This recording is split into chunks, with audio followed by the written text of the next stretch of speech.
When it debuted, the 4G wireless we have today allowed people for the first time to hit the road and explore unknown places with only a smartphone for directions. When 5G arrives, it could enable driverless cars to take us there as well. 5G stands for 5th generation mobile networks or wireless systems. It's insanely fast and can accommodate a lot more connected devices. But the reason it's being called revolutionary is because 5G will allow connected devices to speak to each other as well as people.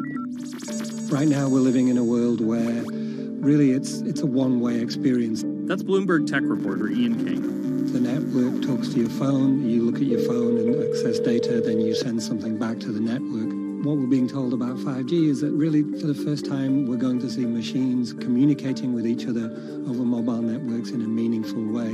5G could end up being 100 times faster than what we have now, with speeds that could reach 20 gigabits per second.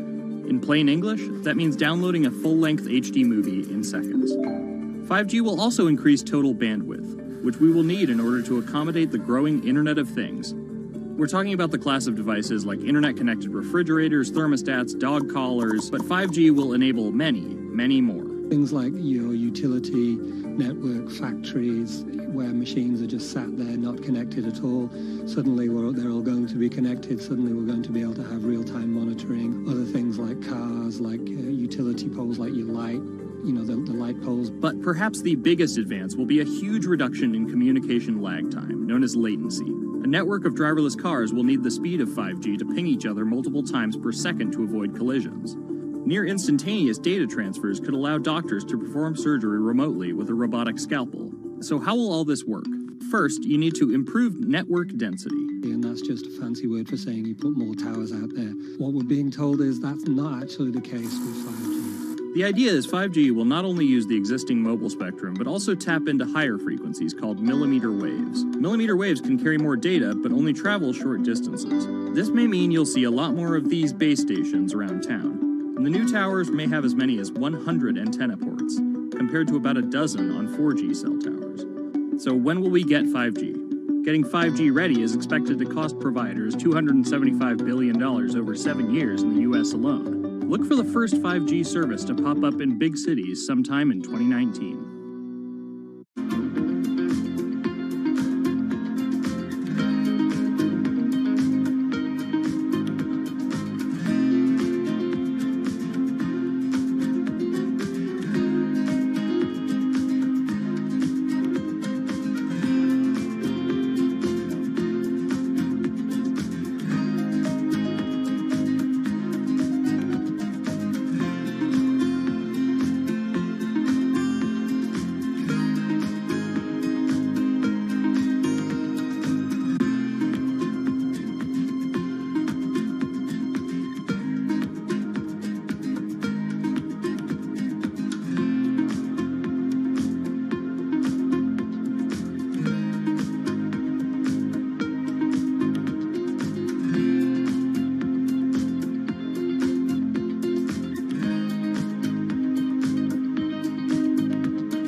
The cubicle represents a tyranny, but it confines your imagination, your thoughts, into a small physical area.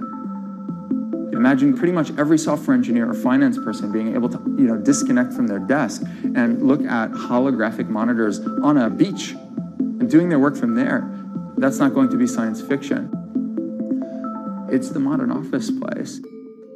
Silicon Valley is all about building the future. A startup called Meta thinks it's getting there first, thanks to a big bet that it's made on augmented reality. How are you? Good, thank you. Welcome to Meta. Thank you. Call it a 360-degree office where you can spatialize your thoughts as part of your workflow for education, architecture, design, engineering, etc. People often mix up augmented reality with virtual reality. VR totally blocks your ability to see or hear the real world. AR overlays holograms onto what you already see. Meta has tried to make its version of the workspace feel familiar. You grab the hologram instead of using a controller or a mouse, and your brain already knows how to do it. In other words, we've designed an operating system that humanity has always known how to use. So you can see this eyeball, which is, by the way, photorealistic. You can see my hand is occluding the eyeball, and now the eyeball is occluding my hand, right? You see those two circles? They get small, and then they turn into this glowing white ball, and then I can move my hand around supernaturally. I can do this with two hands and rotate the thing. I can stretch it. I can throw it back right into the shelving system, and that's all you have to learn to become a modern worker. And to prove this, the employees at Meta have started to get rid of their computer monitors, trading them in for Meta's augmented reality headsets. Myron thinks that in less than a decade, we'll all be just wearing strips of glass that can project holograms.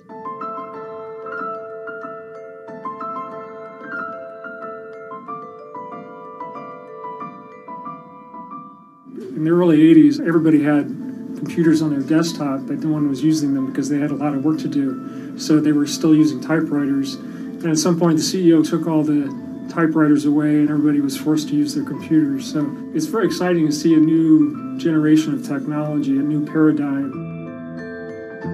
I consider us like pioneers in the holographic wild. I'm pulling up my browser with my hands and sending out emails to colleagues and just kind of really acclimating to the new environment.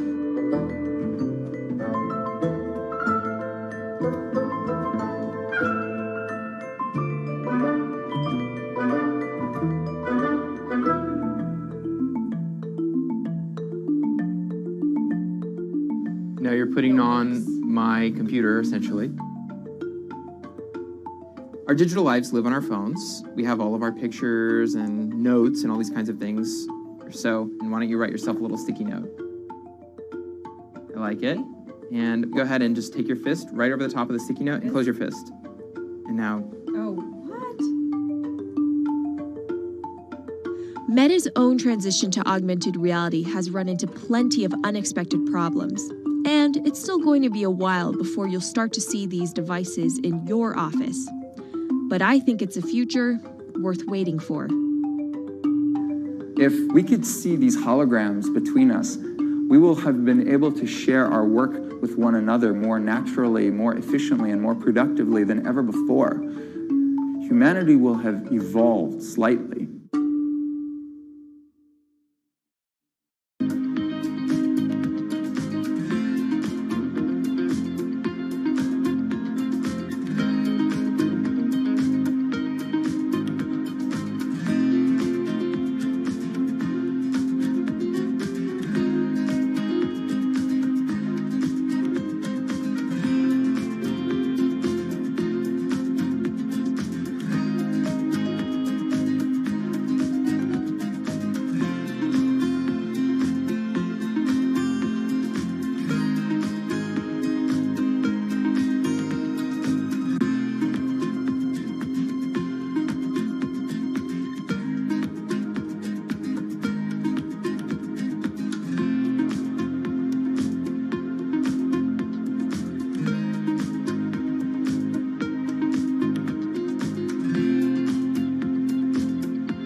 This is Hatsune Miku, Japan's sensational virtual pop star.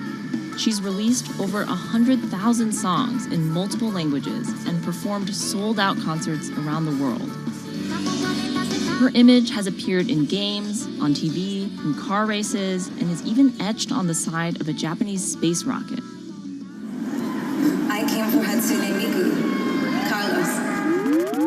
She's Lady Gaga's favorite digital pop star and opened shows for her in the US 3 years ago. Tens of thousands of fans attended her exhibition and live shows near Tokyo recently. 理想のアイドルっていうとどの曲でもミクはすごい綺麗に歌ってくれる。他没有缺点啊，没有任何让我们感到不开心的一些新闻。She's everything to everybody. That's probably why she's so popular. Miku's creator Hiroyuki Ito and his Sapporo-based company have been developing the virtual diva for over 10 years. 初音ミクとはキャラクターとしてすごくYouTube とかで検索するとたくさんの初音ミクが出てくるんですけども、元々の初音ミクのその原点は歌声を合成するソフトウェアなんです。 Both the software and character are named Hatsune Miku, meaning the first sound of the future. Originally based on Yamaha's Vocaloid technology, Miku the software has a sound bank containing voice samples and a huge array of tools. You input the melody and lyrics, then Miku the character sings them.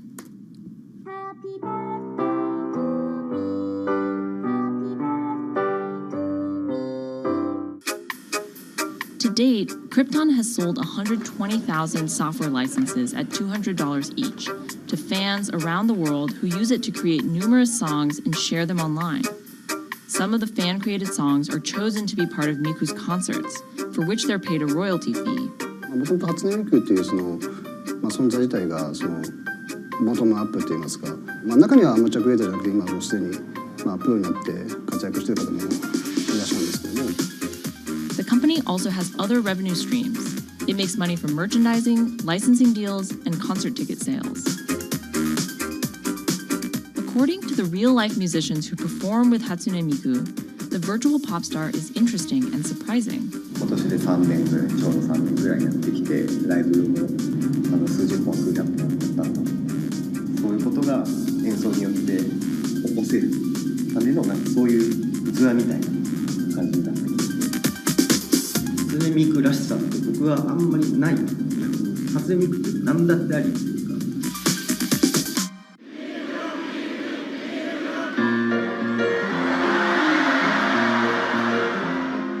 For Ito, Miku has the potential to change the way we think about music. そういう新しいテクノロジーによって新しい音楽のあり方っていうものを模索していきたいと思っていました。And for her fans, it goes even further. ミクって魂がないので、だからみんな魂を作り上げるために存在する。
Now, there are a lot of fitness gadgets out there.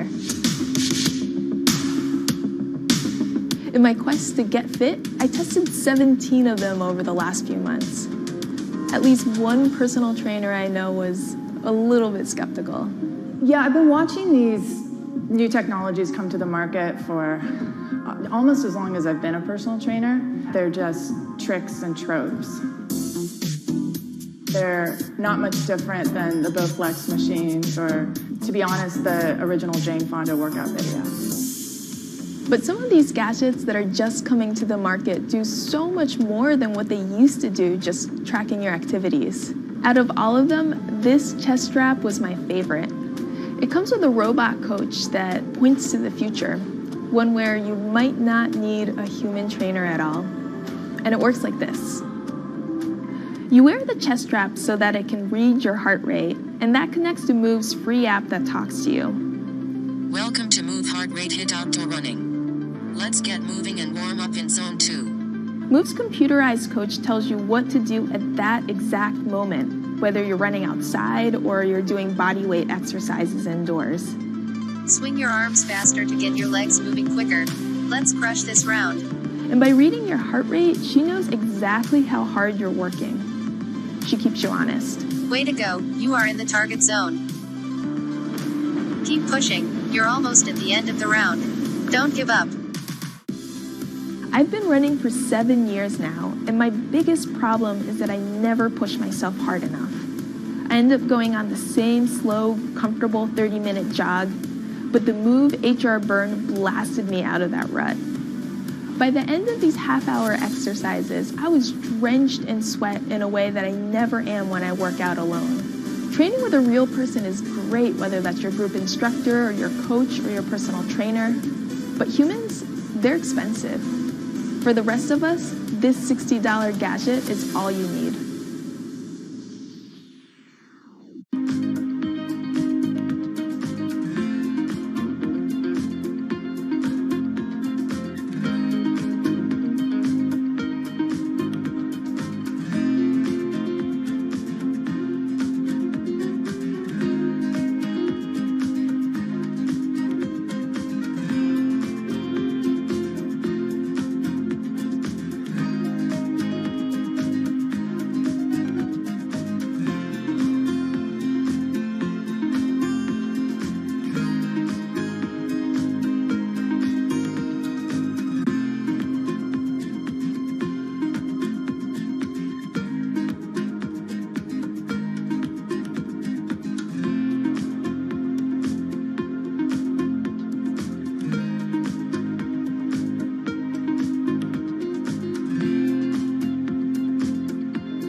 what does it take to change the world?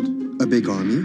A cure to a pandemic? A revolution? All of these take either a lot of people, thousands of hours, or massive amounts of space. But for Julian Assange, all he needs is one room, an internet connection, and the world will listen. Assange is located here, and more specifically, right here. And from that location, he's posted government secrets, classified documents, and leaked emails from some of the world's most powerful people. And in doing so, has been labeled a hero, a villain, a nihilist, and everything in between. This is how an Australian programmer sequestered in the Ecuadorian embassy in London became one of the most influential and notorious people in the world.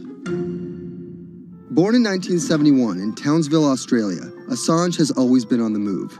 Living in over 30 homes by the time he was in his mid-teens, Assange, along with his mother and half-brother, finally settled down in Melbourne. His introduction to hacking started at 16 when he was given a Commodore 64, which he attached to a modem. He attended the University of Melbourne, where he studied programming, physics, and mathematics. He never graduated, but that doesn't mean he didn't get an education. By 1991, Assange hacked into the Pentagon, U.S. Navy, and other branches of the U.S. government. In 1996, he was caught by the Australian Federal Police and charged with over 30 counts of hacking and computer-related crimes. He didn't get any jail time, but he was fined $2,100. I think the first taste of what would come later was the hacking that he did as a young programmer, and that really sort of foreshadowed a healthy skepticism of the use and abuse of technology by governments.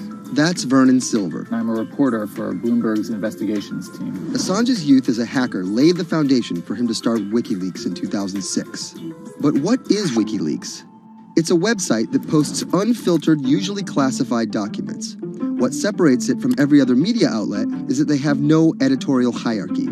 With a publication like the New York Times, information comes in, they take that information, package it, then disseminate it for the public to see.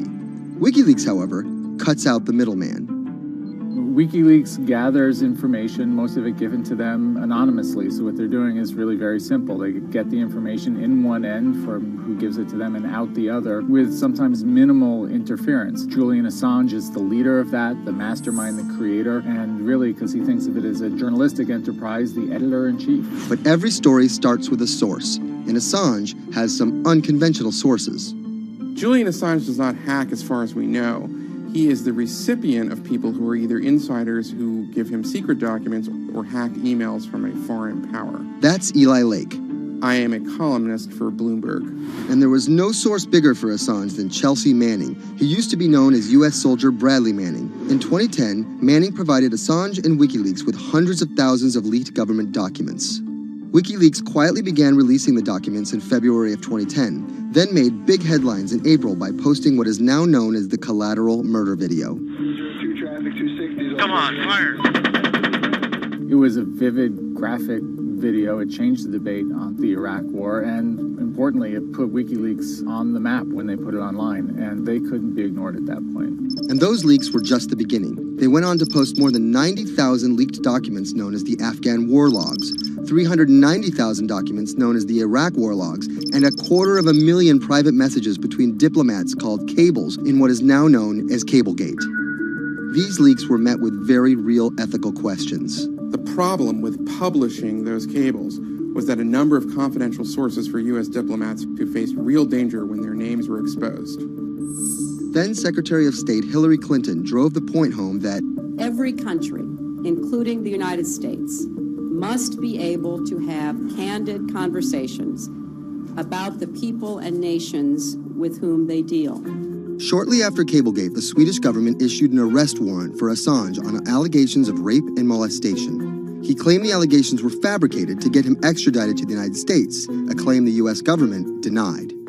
Either way, Assange's next move was to seek refuge in the Ecuadorian embassy, which really was the beginning of the new chapter in his life and what we're dealing with now, which is him being stuck in London. What was supposed to be an office in an embassy is now Assange's self-imposed prison to this very day.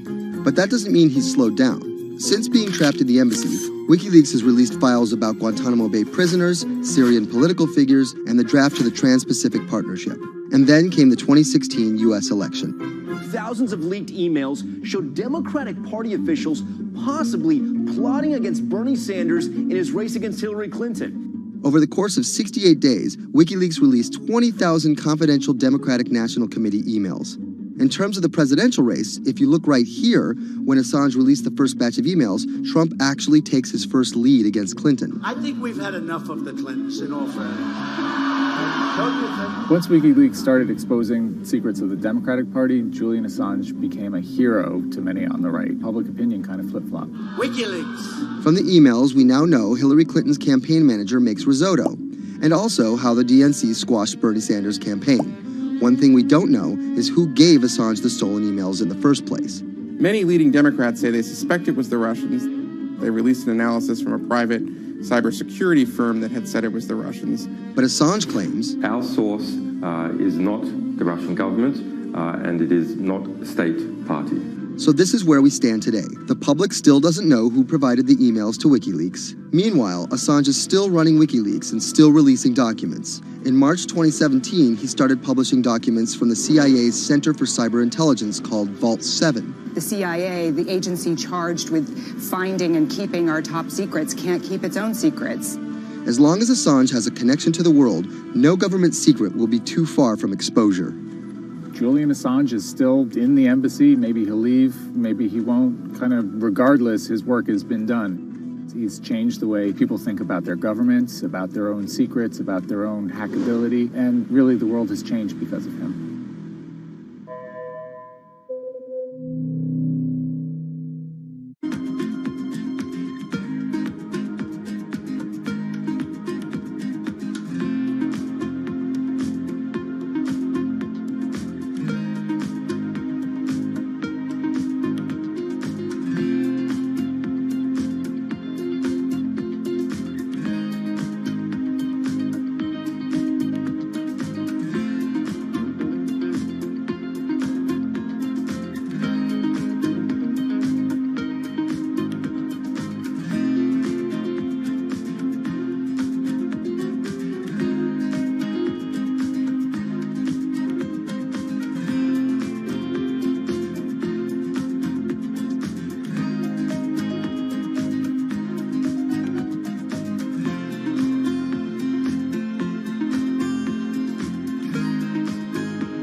Expose everything you won't admit. And action! This entire video is based on a true story. When I do like motivational speeches or even tell myself like, love yourself and you should love yourself. This is Lily Singh, But to fans all over the world, she's the YouTube star Superwoman. What if everyone's a girl, Superwoman? I know we can change the world for the better, one positive day at a time. My parents now know what I do. They didn't know what I did for a long time in the beginning of my career. I was just making videos in my room. They had no idea. Mom, Dad, have you seen my keys? I can't find them anywhere. Because you're always on phone. Until someone called them, like a family member from another part of Canada, was like, Canada. Is your daughter making videos? And I think my mom was like, I don't know, Lily, are you making videos?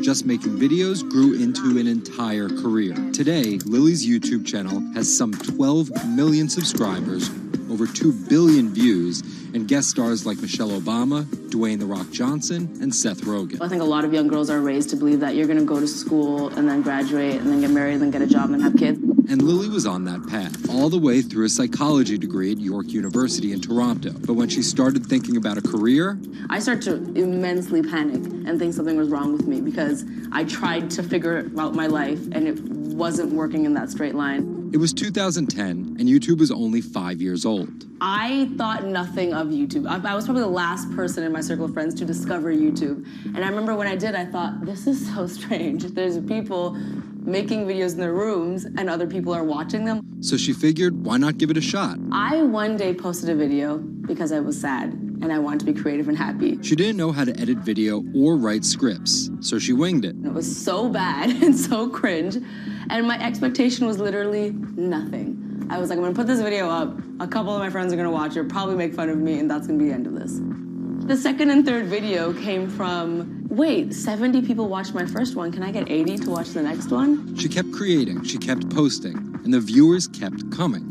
Lily had found an audience. A lot of the comments were, oh my God, there's a brown girl on YouTube. More specifically, Indian. Lily's parents immigrated to Canada from India, and Lily was born and raised in Scarborough, near Toronto. My home life was awesome. My parents, even though I portrayed them to be quite strict in my videos. Oi, Lily, where's the rest of your skirt, huh? I teach you like this to walk around like this, showing everything to everyone? They actually aren't like that at all. They're pretty modern and pretty cool. Your dress is short. Don't know what for. And were pretty lenient with me. I mean, I got away with a lot of things. I was a brat. I was a brat. She had a different idea of what she wanted out of life than other kids. In a grade school graduation slideshow, her classmates said they wanted to be lawyers and doctors. And then I came up and I was like, rapper. Making out with your friends, man.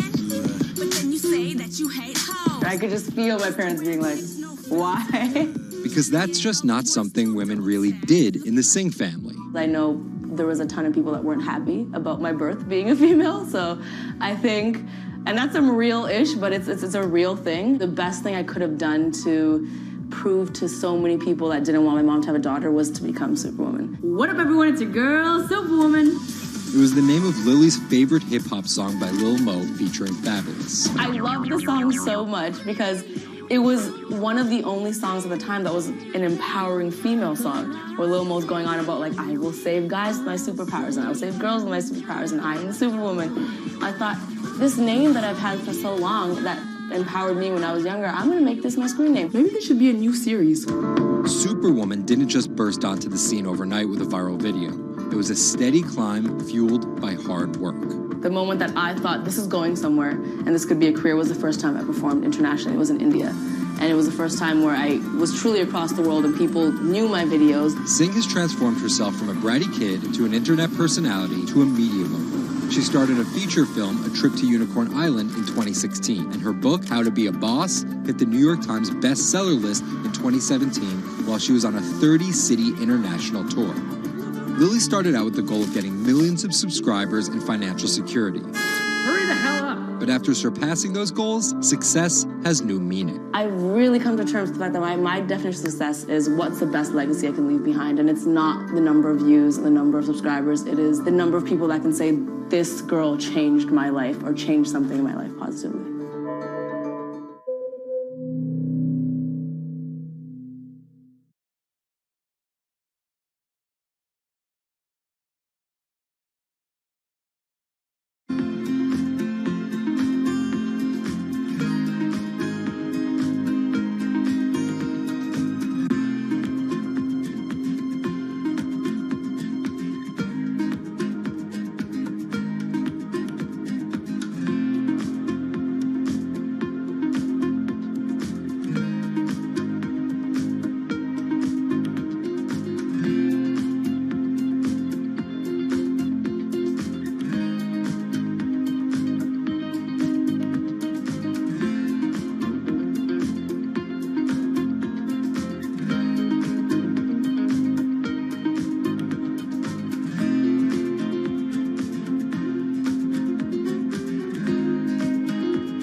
is often found in the brains of deceased athletes, military veterans, and others with a history of repetitive brain trauma.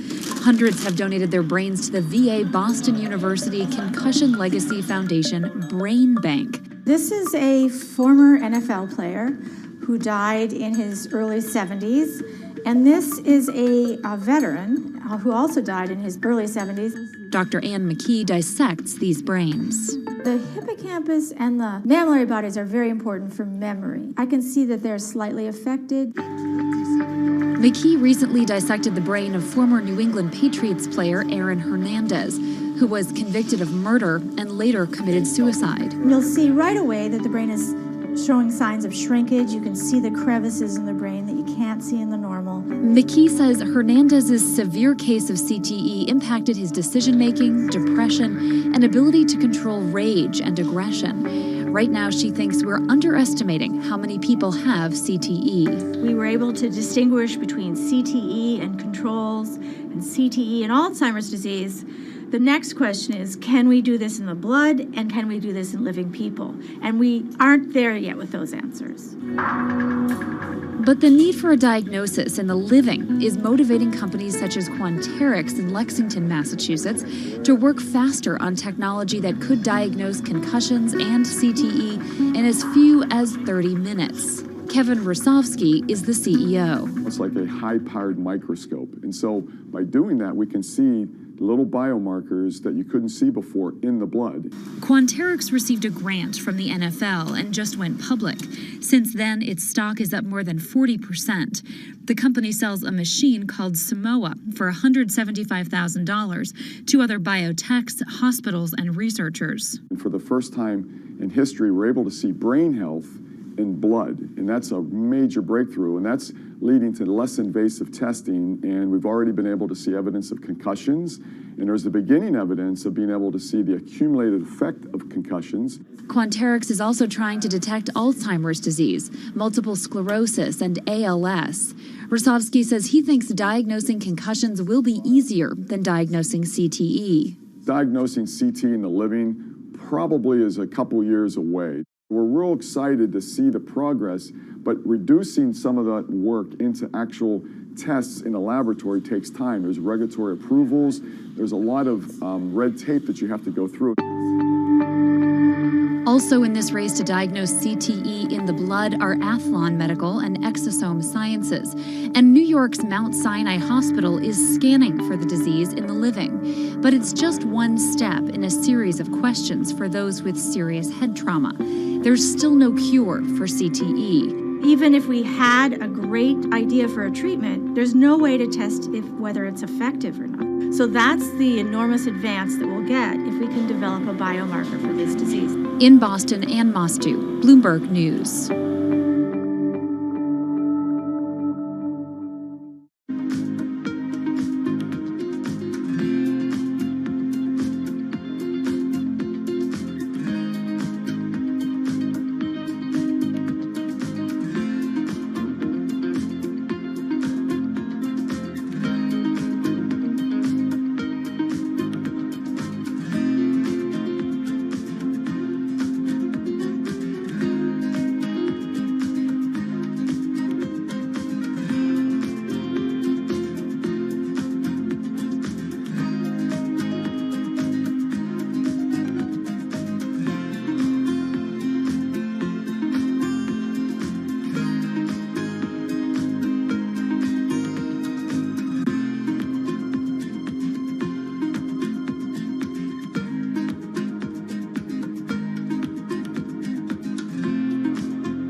Wine is a $300 billion global industry where one person's opinion can make fortunes or break them. That's because of this man, Robert Parker, and his newsletter, The Wine Advocate. For 3 decades, he dominated as the world's most influential wine critic. Now Parker's protege is building an empire of his own. Antonio Galloni runs Venice. Antonio, tell me, what are you trying to build at Venice? Well, at Venice, we started with the idea in 2013 of building a world-class platform. We have a database of about 250,000 professionally written reviews. On Delectable, we have 7 million user reviews. Through Delectable, we also have a partnership with Whole Foods and several other partnerships that we can't announce just yet. And when you put that all together, what we have is something that no other company in our space can even come close to. Do you think of yourself as the next Parker? Not at all. Why? Because Steve Jobs said you can't live your life trying to be somebody else. So he's one of my biggest influences, and I've never wanted to be a replica of somebody else because a replica is never as good as the original. Bob is a genius, fantastic, one of a kind. We're going to be something completely different, and I have no desire to be some version of somebody else. Different in what way? Every decision that I've made at this company is completely anathemic to what Bob did with his company. I want our writers to be partners. All of my senior people are locked into the company. They all have equity or they have a path to equity based on business results. That's something that we never had at Parker. Our benefits are world-class, and everything that we've done at Venice is completely different from that model. When Steve Tanzer, who is the most experienced active wine critic in America, wants to work with us, that says something. When Alessandro Masnaghetti, who's the best cartographer of vineyards, wants to work with us, that says something. When Neil Martin, who's a superstar wine critic with enormous experience in Bordeaux and Burgundy and the former lead critic at The Advocate, wants to come and be part of our team, that says something. You make it sound like The Wine Advocate was a disaster as a company and a miserable experience as an employee. No, it was great because I got to work with Bob Parker when he was at his prime, you know, and Bob was like a second father to me, and we talked on the phone all the time, and he gave me great advice. Can anyone's palate dominate the wine criticism business the way Parker's did? And should anyone's palate dominate it the way his did? I just think the world is very different today. You know, it's just a totally different world. It's probably not healthy to have a single person dominating the world. It's not even wine criticism, it's the wine industry. Yeah, that's probably not the healthiest thing in the world. But I think that there's just such an opportunity right now with social media and technology to reach such a massive number of people that I think it's possible that 1 or 2 people will actually have more influence than Bob Parker did, because they will, again, this goes back to your first question, not trying to be a version of somebody else. You see this in sports all the time. It's like, oh, well, nobody will ever beat this record. And then somebody comes along, you know, it's like tennis, Pete Sampras. Nobody's ever going to win as many Grand Slams. Now you have 2 guys who are ahead of that and 1 knocking on the door. And so I think a lot like that. You're a former investment banker. How does that inform and influence what you're doing and what you've done? My generation has had to deal with a lot more challenges. That's why I think we're actually much better poised for the future. My first job in finance, the first thing that happened was long-term capital, 1998. Then the tech bubble melted down. Then there was a mutual fund trading scandal. You know, that was all like within about 5 or 6 years. And these are the things that I had to deal with as a young executive. My peers who were 20 years older didn't know how to manage in crisis. They'd only seen Black Monday. They'd just been in a big bull market. It's very different. So I'm very lucky. People of my generation or a little bit younger have actually had to deal with a lot more crises. I think that's actually good for learning how to cope with challenges in business. From the outside, it kind of looks like you're trying to demolish the house that Parker built, right? You left The Wine Advocate. Yeah. You merged with one of his chief rivals. Yeah. And you just hired his successor, Neil Martin. Mm-hmm. So are you?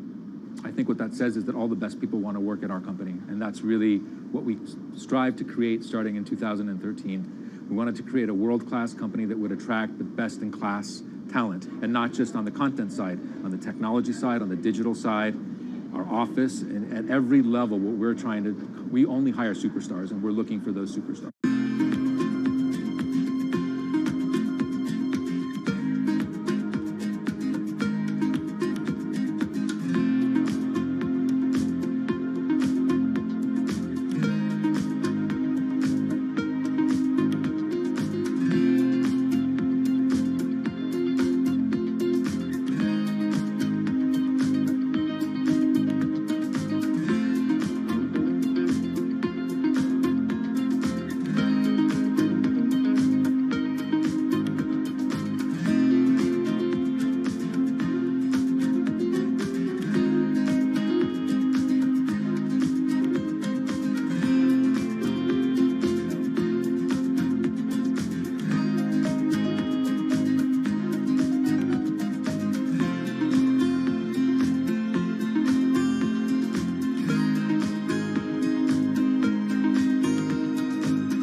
the world of professional wrestling, there's something called a swerve. Hulk Hogan has betrayed WCW! Some examples. These tag team partners are called babyfaces, or the good guys. Then one of them swerves when he super kicks his tag team partner in the head, quickly assuming the role of the bad guy, or what the wrestling world calls the heel. Are you kidding? What a despicable act that was! Or a match is almost lost when, what's that?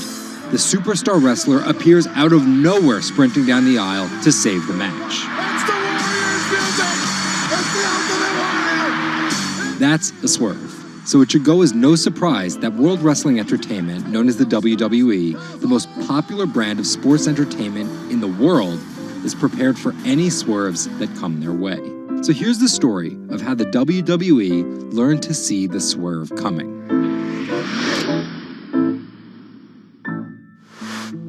So I spoke to Bloomberg reporters Felix Gillette. I'm a writer for Bloomberg News for the global business team. And Kim Basine. And I'm the U.S. luxury reporter at Bloomberg. To find out exactly how the WWE is positioning itself for an all-out global invasion, which starts with a massive change to their lucrative pay-per-view model. WWE basically pioneered the pay-per-view model on cable.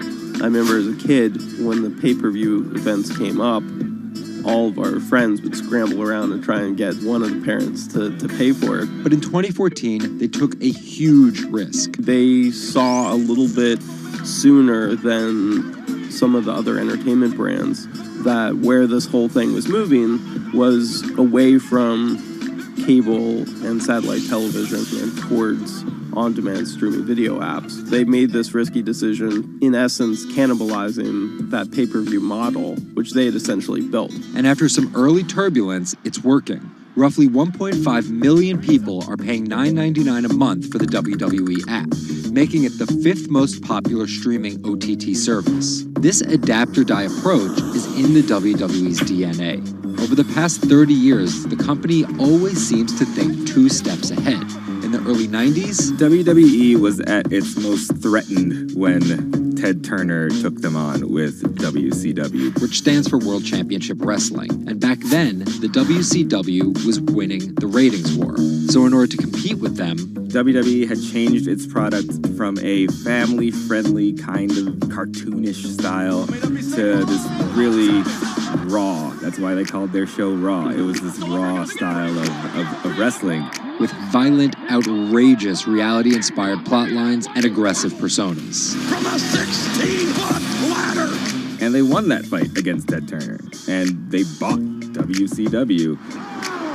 The early 2000s ushered in an era of testosterone-driven programming aimed at the red-blooded American male. Bra and panties matches, and people smash each other over their head with like barbed wire bats and things like that. Until 2015, when WWE fans started a hashtag Give Divas a Chance. Since then, WWE has hired 40 more female wrestlers, and that growing cast of female characters was part of a much larger plan. They started to try to appeal to a broader set of people. Let's attract more female fans. And after we've attracted more female fans, let's attract more international fans. They're broadening their base, and they're doing that in large part to make it more advertising friendly. And not just friendly to advertisers. They're trying to build up their fan base in China. They're trying to build up their fan base in Europe. They, already have a pretty good fan base in India. India is a place where they already have an established wrestling culture. Because of the gigantic Indian wrestler, the Great Khali. But there's still a lot of work to do. While the WWE set a revenue record in 2017, only 30% of it is coming from an overseas audience. And there's one person whose responsibility is to grow that number. The buck eventually stops at Vince McMahon, no matter what's happening within WWE. Yeah, he's a very controlling guy, and it's a very, very, very tightly scripted company. And that goes all the way down the board to big stars' entrance music. And their outfits and things like that. So with a CEO like McMahon always planning 2 moves ahead and an aggressive push into multiple international markets, a big issue is money. It's hard to do all those things simultaneously without committing a huge amount of capital to it. And that's where the WWE becomes an attractive company for buyers. Potentially, one thing that could happen with WWE is they could benefit by being acquired by a bigger technology or telecom company, an Amazon or Facebook or a 21st Century Fox. So with a market cap of $2.8 billion, the advantage of owning 100% of their own content, and a rapid consolidation spreading throughout the entertainment industry, it looks like the WWE is well positioned, even if there are swerves. Our world is changing. Every day, it changes a little faster. Some changes are too small to see. Others, too big to handle. Sometimes, change feels slow. So slow, we don't even notice. Other times, it happens all at once, and we can't keep up. For our climate, change means many things. And between too small to see and too big to handle, there is a whole world of difference. The clock is ticking. This is Bloomberg Green. Saving the seas. This week, the deep-sea diver who stopped writing the ocean's obituary to find a solution. Enric Sala tells us why the next 10 years matter most. And globalization needs to get greener. Shipping accounts for nearly an eighth of all transport emissions. How can the industry clean up its act? Plus, protecting coastlines comes at a huge environmental cost. But one Israeli startup found a way to keep the sea out and the animals in. From London, I'm Anne-Marie Hordern, and this is Bloomberg Green.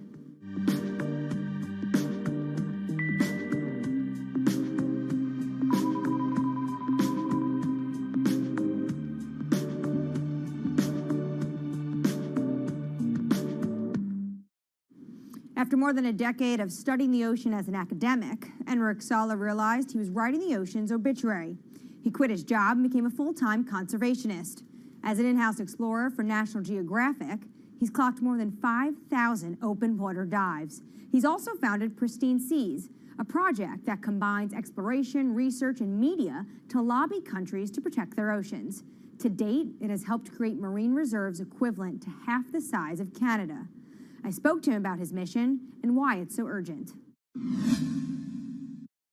The state of the world's oceans is really bad. We have lost 90% of the large fish in the ocean. Sharks, groupers, cod, tuna. More than half of the fish stocks are overfished, which means that we are taking them out of the water faster than they can reproduce. More than half of the ocean is affected by industrial fishing, and global warming is killing coral reefs all around the world. The ocean is in a trajectory of decline. Can you just visualize for our viewers who never get to see the kind of things you are able to see, what an ocean and healthy ecosystem looks like versus one that's next to a bustling economic and industrialized area? Coral reefs in the United States, in the Florida Keys, are down to only 2% of what they used to be. Before, 80 to 90% of the bottom on a coral reef in the Caribbean was covered by live coral. Now, Florida Keys have only 2%. The average in the Caribbean is about 5% of the bottom covered by live coral. The rest is covered by slime and seaweed. And most of the fish you can see are this big. And it is very, very rare that if you jump into any place in the Caribbean at random, you see a shark. It's very, very rare. Now, let's go to Millennium Atoll, for example. An atoll that is uninhabited and fished south of the equator in the Central Pacific, belongs to the Republic of Kiribati. 2009, we conducted the first underwater expedition to this island, and I still remember the first time. Jumped over the side of the boat, and as soon as the bubbles cleared, I was surrounded by 15 gray reef sharks. After a couple minutes, the sharks decided that we were boring, and they went back to do their thing. And you look down, 90% of the seafloor is covered by thriving coral, and it's full of fish, and a sea turtle comes by. Now, this abundance that we rarely see anywhere except in well-managed marine reserves. This is what the ocean used to be like, and this is what we have learned from going to these pristine places. And you write in your book that you're writing the obituary of ocean life. What's the cure? The cure is doing less harm. Basically, there are three things that we are doing to the ocean. One is we are taking fish out of the water faster than they can reproduce. Two, we are turning the ocean warmer and more acidic because of man-made climate change. And three, we are throwing in everything that we don't want, our waste and our plastic. We need basically to reverse these trends. Does this mean that a lot of this falls to governments and their policies? That's a big part of it, because it is governments that regulate fishing and mineral extraction and oil extraction. It is governments that have the legal authority to create large marine reserves in the ocean. But also, local communities have an important role to play because some of the most successful protected areas in the ocean are community-led and community-managed marine reserves. So when the fish come back, the divers come in. And that creates huge economic opportunities through ecotourism. These areas that are managed by communities are very successful because the communities have a vested interest in having as many fish as possible inside them so they can enjoy the benefits. What from the pandemic has changed your view when it comes to protection of the environment? Nature has given us a very strong signal of how fast it can recover if we just give it space. Everybody was fascinated by all these videos of the whales and the dolphins coming into marinas and mountain lions on the streets of Santiago in Chile, wild goats in the UK. Nature has this extraordinary ability to bounce back if we just give it space. This is why we need to protect at least 30% of the planet by 2030. How do healthy marine ecosystems help in the fight against climate change, though? Most people see the ocean as a victim of climate change, but the ocean can also be a solution because we know that the more life there is in the ocean, like big fish and big whales, the more these organisms help to make the ocean productive and absorb more CO2. The kelp forest, seagrass beds, all of these are important ecosystems in the ocean that are similar to the forests on the land that capture a lot of our carbon pollutions. What are you most excited about in your field? We have 10 years to fix this problem. Global fisheries catch is going down, stocks are collapsing. Business as usual means that by 2050, 90% of the coral reefs are gone, that most commercial fisheries have collapsed. That affects food security, that affects migration of people. We have 10 years to get to peak greenhouse gas emissions and then go carbon neutral by 2050. And we have 10 years to protect at least 30% of the ocean so we can restore much of this health and productivity, not just for saving biodiversity, but also saving our life support system. We are not talking about something that is apart from us. We are not apart from nature. We are a part of nature. So these 10 years are probably the most critical in the history of humanity. The most accurate measurements of changing oceans will come from space. While Enric Sala explores what lies beneath, a new satellite is giving us data from above. We'll learn more about our oceans and climate change, but from space.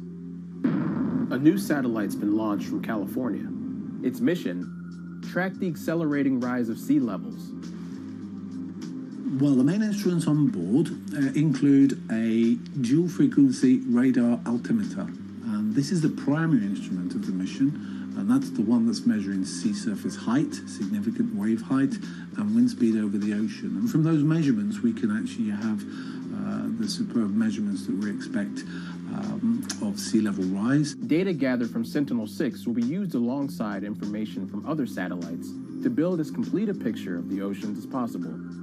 With a long record, we can precisely measure the acceleration. We eventually can detect new regime, tipping points. For example, if there is a runaway in the melting of Greenland or Antarctica, sea level will record this runaway change because it is an integrator of all changes that are occurring in the climate system. So we will be able to see some change, big change in the global climate. The National Oceanic and Atmospheric Administration expects that sea level rise will increasingly threaten U.S. coastlines. One example, the southern tip of Manhattan is expected to flood 20 to 40 times a year by 2030. 11 of the 15 largest megacities are located at the coast, and this number will double. The number of people living in coastal area will double by 2060. So, knowing how much sea level is rising at the coast and how much it will rise in the future in coastal areas is as obvious. It's obviously a major goal for human beings. Coming up, from sails to steam to oil, the shipping industry is no stranger to change. But how will it navigate the next transition? This is Bloomberg Green.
From Bloomberg's European headquarters in London, I'm Anne-Marie Hordern. This is Bloomberg Green. Now, for your roundup of this week's latest climate news, Jennifer Zabazaja has your Green in Brief. Here's the climate news you need to know. Deforestation of the world's largest rainforest has hit a 12-year high. More than 4,000 square miles of the Amazon rainforest was destroyed in 2020. That's a 9.5% increase from a year earlier. Government data shows that destruction has soared since President Jair Bolsonaro took office and weakened environmental enforcement. The Amazon is home to millions of species and plants and is critical in the fight against climate change. Bitcoin is hitting all-time highs, but at what cost to the environment? The cryptocurrency is energy intensive, and there are concerns if it becomes mainstream. According to MIT, back in 2018, Bitcoin's carbon footprint was almost as big as Portugal's. Want to get better at tackling climate change? We'll hire more women. That's according to Bloomberg New Energy Finance. Firms with 30% or more women in top jobs tend to perform better when it comes to the environment and are more likely to set clear climate goals. Shopping online is more popular than ever now, but the price of convenience is measured in CO2, and more deliveries means more fuel burned and more packaging wasted. So what can companies do? Well, many are becoming more efficient and sourcing more clean energy for their data centers and warehouses. And England's farmers will be paid to go green after Brexit. As European subsidies are phased out, they'll get new money to encourage them to produce healthy, sustainable food. Poor farming practices are one of the leading drivers of water pollution and the loss of biodiversity. I'm Jennifer Zabazaja in New York. Anne-Marie, back to you. The shipping industry is more than just the grease on the wheels of globalization. It's its chief enabler. 11 billion tons of goods are transported by ship each year, the biggest contributors being 2 billion tons of oil, 1 billion tons of iron ore, and 350 million tons of grain. According to the International Chamber of Shipping, 80% of Europe's imports and exports happen over the seas. And for such a vast industry, it also contributes its fair share of emissions. Shipping makes up 12% of global transport energy consumption. So how does it clean up its act? Earlier, I caught up with Bloomberg Green reporter Laura Milan about just how big of a challenge this is going to be for the industry. One of the main issues is size. So about 90% of the world's cargo is moved by ships. So obviously changing such a huge industry is not going to be fast and it's not going to be easy.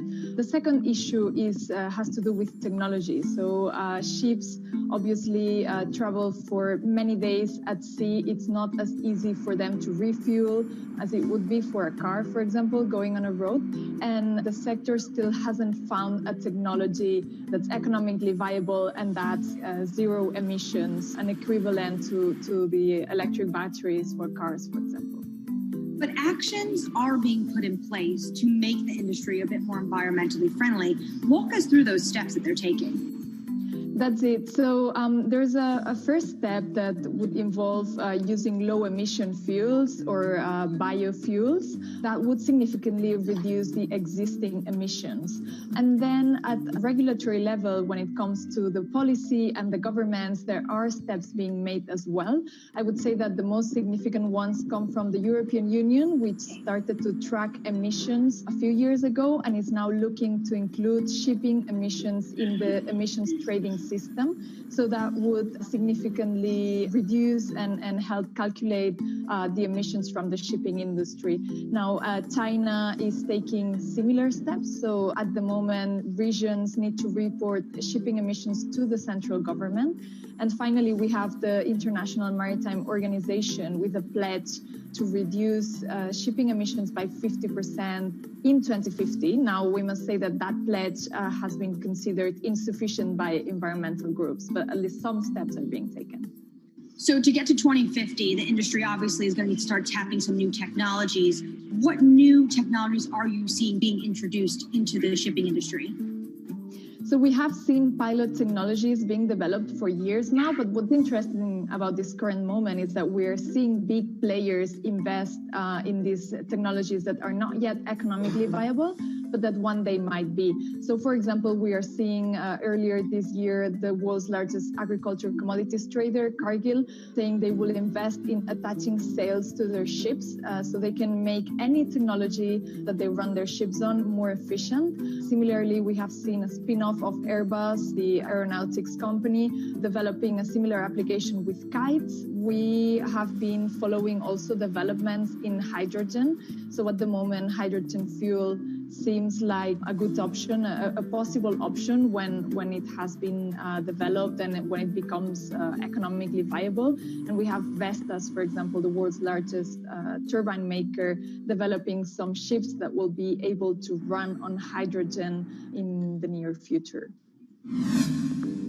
Coming up, rising sea levels means humans need to get creative when it comes to coastal defenses. But how do we protect both ourselves and the environment? One Israeli startup may have the answer. That's coming up next. This is Bloomberg Green.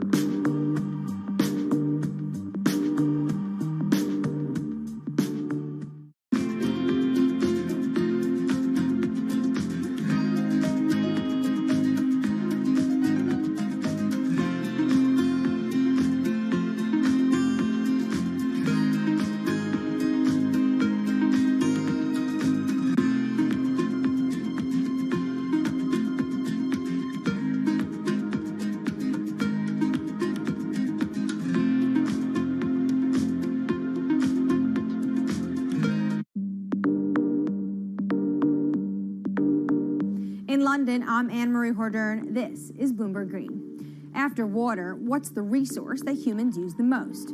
It's concrete, 3 tons a year for every person on the planet. And engineers estimate it's used twice as much as all other building materials combined. And it comes with a huge environmental cost. Concrete, not just in cities, it's a common feature on our coastlines too. And that's taking a toll on biodiversity.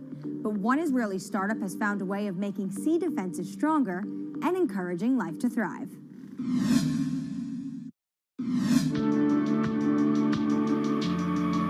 If you take a look at concrete structures like breakwaters or seawalls, the water around them is often clear.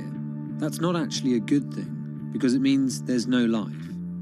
Marine species are actually most abundant in coastal areas, but it's also where us humans prefer to live too. So when we build here, we drive away marine life. The concrete in the marine world has a lot of additives, a lot of chemicals, and some of those materials are actually leaching out, and they're actually prohibiting marine life to thrive.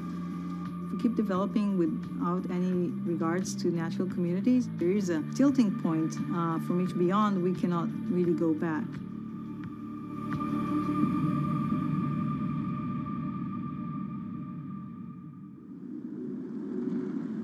In the coastal city of Tel Aviv, an Israeli startup wants to revolutionize our urban coastlines. Their sea defenses are transforming lifeless man-made structures into teeming ecosystems. They do this by replacing standard concrete with their own special cement formulas. As opposed to regular cement-based concrete, e-concrete includes certain elements that enhance the growth of marine flora and fauna of plants and animals. Our admix, which is kind of our secret sauce, is basically kind of sealing the concrete, making it less aggressive for the marine environment. That once we add it, we enable life to flourish. In the lab, the team run tests to identify what mixes will work best for marine life. So we take really ice cube-sized concrete slabs of different compositions, and we put larvae, 20, 30, 50. We need to have a lot of replicates. We're geeky scientists, so we have to have a lot of replication and controls. And then within a few days or just a few weeks, we can get an answer on their preference. So obviously, if they die, they have a very low tolerance to that specific concrete mix design. And if they thrive or they flourish, we can quantify that very quickly. E-concrete says it typically sees double the biodiversity of regular grey concrete. From fish and sea caterpillars on their armour blocks to crabs on these tidal pools that sit on the shoreline. This unit holds water during the low tide, so it's always moist, and therefore it has a very comfortable habitat for crabs and sea anemones and sea stars, etc. These pools have been here for less than 3 months, and this is already what you can see. It's covered with life. See the rock around it, which has been here for probably 10, 20, maybe even more years, only has a thin layer of green algae, and that's it. As well as the composition of the cement mix, e-concrete designs its products specifically to the marine environment it will be deployed, to create niches for endangered species, or to develop nurseries like these oyster beds. The final part of the equation is creating complex surface textures to mimic natural rock or coral, an environment that helps anchor young organisms. When concrete elements are being cast, the typical goal is to have a very slick surface, very, very smooth. The idea is to get the water to flow right across it. When we're designing e-concrete with a rough surface, we want to do the complete opposite. We want to slow the water when they are crossing the structure so that the larvae can actually adhere and attach to the surface. E-concrete has to offer its clients more than just ecological credentials. Over time, they've discovered that creating hospitable habitats for marine life adds another advantage, one that is surely hard to ignore. We've seen evidence to the fact that the growth of the organisms on the concrete create kind of a layer of defense. Just the addition of weight, we can actually gain stability and strength over time. This is let's say the unit when we put it in the water. And this is after a year in the water. And what you can see here is all the oysters are completely covering it. We designed the units so they can withstand the forces and perform in terms of structural performance, but they can also be a backbone for ecological enhancement. The company tests its miniature designs in tanks full of real seawater, rocks, plants, and animal life from around the world. What we're looking for is the accumulation of calcium carbonate on the surface of the concrete of different mixes and different designs. This is the process that we call biogenic buildup. So with time, we get a buildup of calcium carbonate that is sourced from marine organisms on the surface of the concrete. And we actually encapsulate the concrete with a natural rock. So when the organism dies, in case of a coral, it will die, and then another coral will sit on it, and that's how a reef is growing. The hope that our man-made structures could become stronger over time also means better economics. The units require less maintenance and could therefore stay in the water for longer. E-concrete, though, is just a few years old, so it needs more time to really quantify the longevity of its products. But the company are certain their products are better for the environment, and not just in terms of improving biodiversity. We're kind of trying to offset some of that immense carbon footprint of the concrete industry. Construction is responsible for about 11% of global carbon emissions. By adding a biological crust to their products, e-concrete prevents some CO2 from being released into the atmosphere. For every kilogram of calcium carbonate being created by those marine organisms, we're offsetting 120 grams of CO2. So think about building a port infrastructure or a city waterfront that is an active carbon sink. I think that's a great advantage of the technology.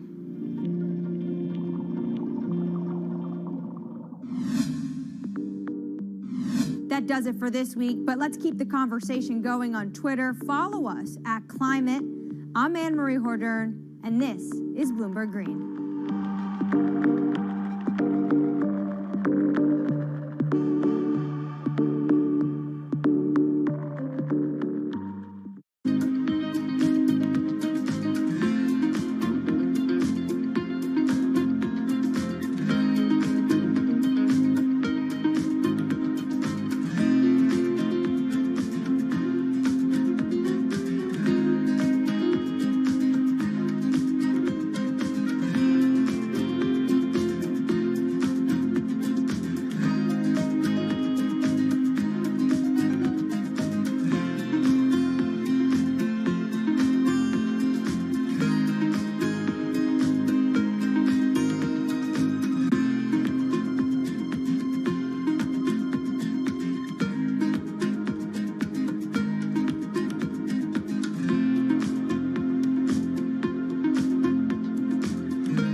This is Bloomberg Business Week. Insight from the reporters and editors who bring you America's most trusted business magazine. Plus, global business, finance, and tech news as it happens. Bloomberg Business Week with Carol Masser on Bloomberg Radio. You know, it's been that kind of day when you're still setting up and the on-air button goes on. It's how I feel, too. It's not Thursday? Oh, no, it's not. It's Wednesday. Live from the Bloomberg studio and Bloomberg headquarters in New York City, streaming on YouTube. Carol Masser along with Tim Stanovic. How are you? I'm good. You know, Wednesdays are good. Wednesdays are good. Yeah. Snow we Halfway got. through the week, we see the snow outside. It's starting to feel like winter here in New York. Yeah, but pretty warm and friendly on Wall Street considering that DoorDash IPO. Man, it's like, come on. You think $102 for the IPO price, up more than 78% at the open. Yeah, it's pretty phenomenal. And then went above that. So we're going to talk about that. We got lots to cover over the next few hours. Let's get you going, though, with a look at that trade and Charlie Pellet. I thank you very much, and happy Wednesday to you both. Ready or not, middle of the week, Pfizer, developing story, says it has been informed by the European Medicines Agency that the agency has been subject to a cyber attack and that some documents relating to the regulatory submission for Pfizer and BioNTech's COVID-19 vaccine candidate, which has been stored on an EMA server, have been unlawfully accessed. Now, shares of both companies are trading lower right now. Pfizer is down 2.7%. BioNTech shares tumbling 5.4%. Moderna shares lower right now by 10.2%. AstraZeneca, the ADRs traded here in the United States, down by 1.6%, rounding out the group. We do have a retreat from records on Wall Street right now with the Dow, the S&P, and NASDAQ all declining. Let's get right to the numbers. I'll give you a why in just a moment here with the S&P down 37 137, a drop right now of 1%. Dow Industrials are slumping by 180 points, down 0.6%. And the NASDAQ Composite Index trading lower now by 264 points, a drop there of 2.1%. NASDAQ 100 Index giving up its winning streak, down by 2.2%. 10-year down 3/30 seconds, 10-year yield right now 0.92%. West Texas Intermediate crude down 0.3%. 45.45 a barrel on WTI. You talked about the DoorDash IPO, up by 75% now, 178.02 on shares of unprofitable DoorDash. So the Dow, the S&P, NASDAQ all pulling back today. Stocks dropping from records on concern over dimming prospects for fresh stimulus amid resurgent coronavirus cases. That is the latest. I'm Charlie Pellet. That is a Bloomberg Business Flash. A lot going on this Indeed. Wednesday, now that we know that, now that I know that. Carol Master along with Tim Stanovic of Bloomberg Quick Take. So let's set the Bloomberg Business Week agenda because we do have a ton going on. Let's right? do it. Let's do it. We got a busy show. We do have a busy show, but first of all, let's remind everybody that Bloomberg Business Week, we are brought to you by Commonwealth. This portion brought to you by Commonwealth, supporting more than 2,000 independent financial advisors with the solutions that they need to grow a thriving business. Commonwealth, go where you grow. Visit commonwealth.com to learn more. All right, so right now, let's learn a little bit more about the Bloomberg Business Week agenda. What's on everybody's mind? Bloomberg News cross-asset reporter Katie Greifeld on the phone here in New York. Bloomberg Stocks editor Dave Wilson on the Access line in New Jersey. So while I calm down and get myself together, Dave Wilson, you're always together. What's going on in the trade today? Well, you know, I try to be together even when the stock market isn't. Today, I mean, a bit of weakness, you could argue, tied into the sort of setbacks in terms of getting a stimulus plan together with, Senate Majority Leader Mitch McConnell not exactly liking the direction in which the talks are going, so, raising objections. But, it's clear the story of the day is the IPO market. And I say the market as opposed to just DoorDash because, we kind of been following that one all day. But there's another company that deserves just as much attention. Sure, it's smaller, but it really shows you what the market looks like for initial share sales. This is a company called C3.AI. So you're talking artificial intelligence. And it's a company run by Tom Siebel, which may be a familiar name. He was an executive at Oracle. He had his own software company, Siebel Systems. And the ticker is AI. So clearly they're a very focused artificial intelligence software maker. And right now, those shares are up 118%. Wow. So it just goes to show you that, what we're seeing with DoorDash and what we may well see tomorrow with Airbnb, whose initial public offering is due to price after the close.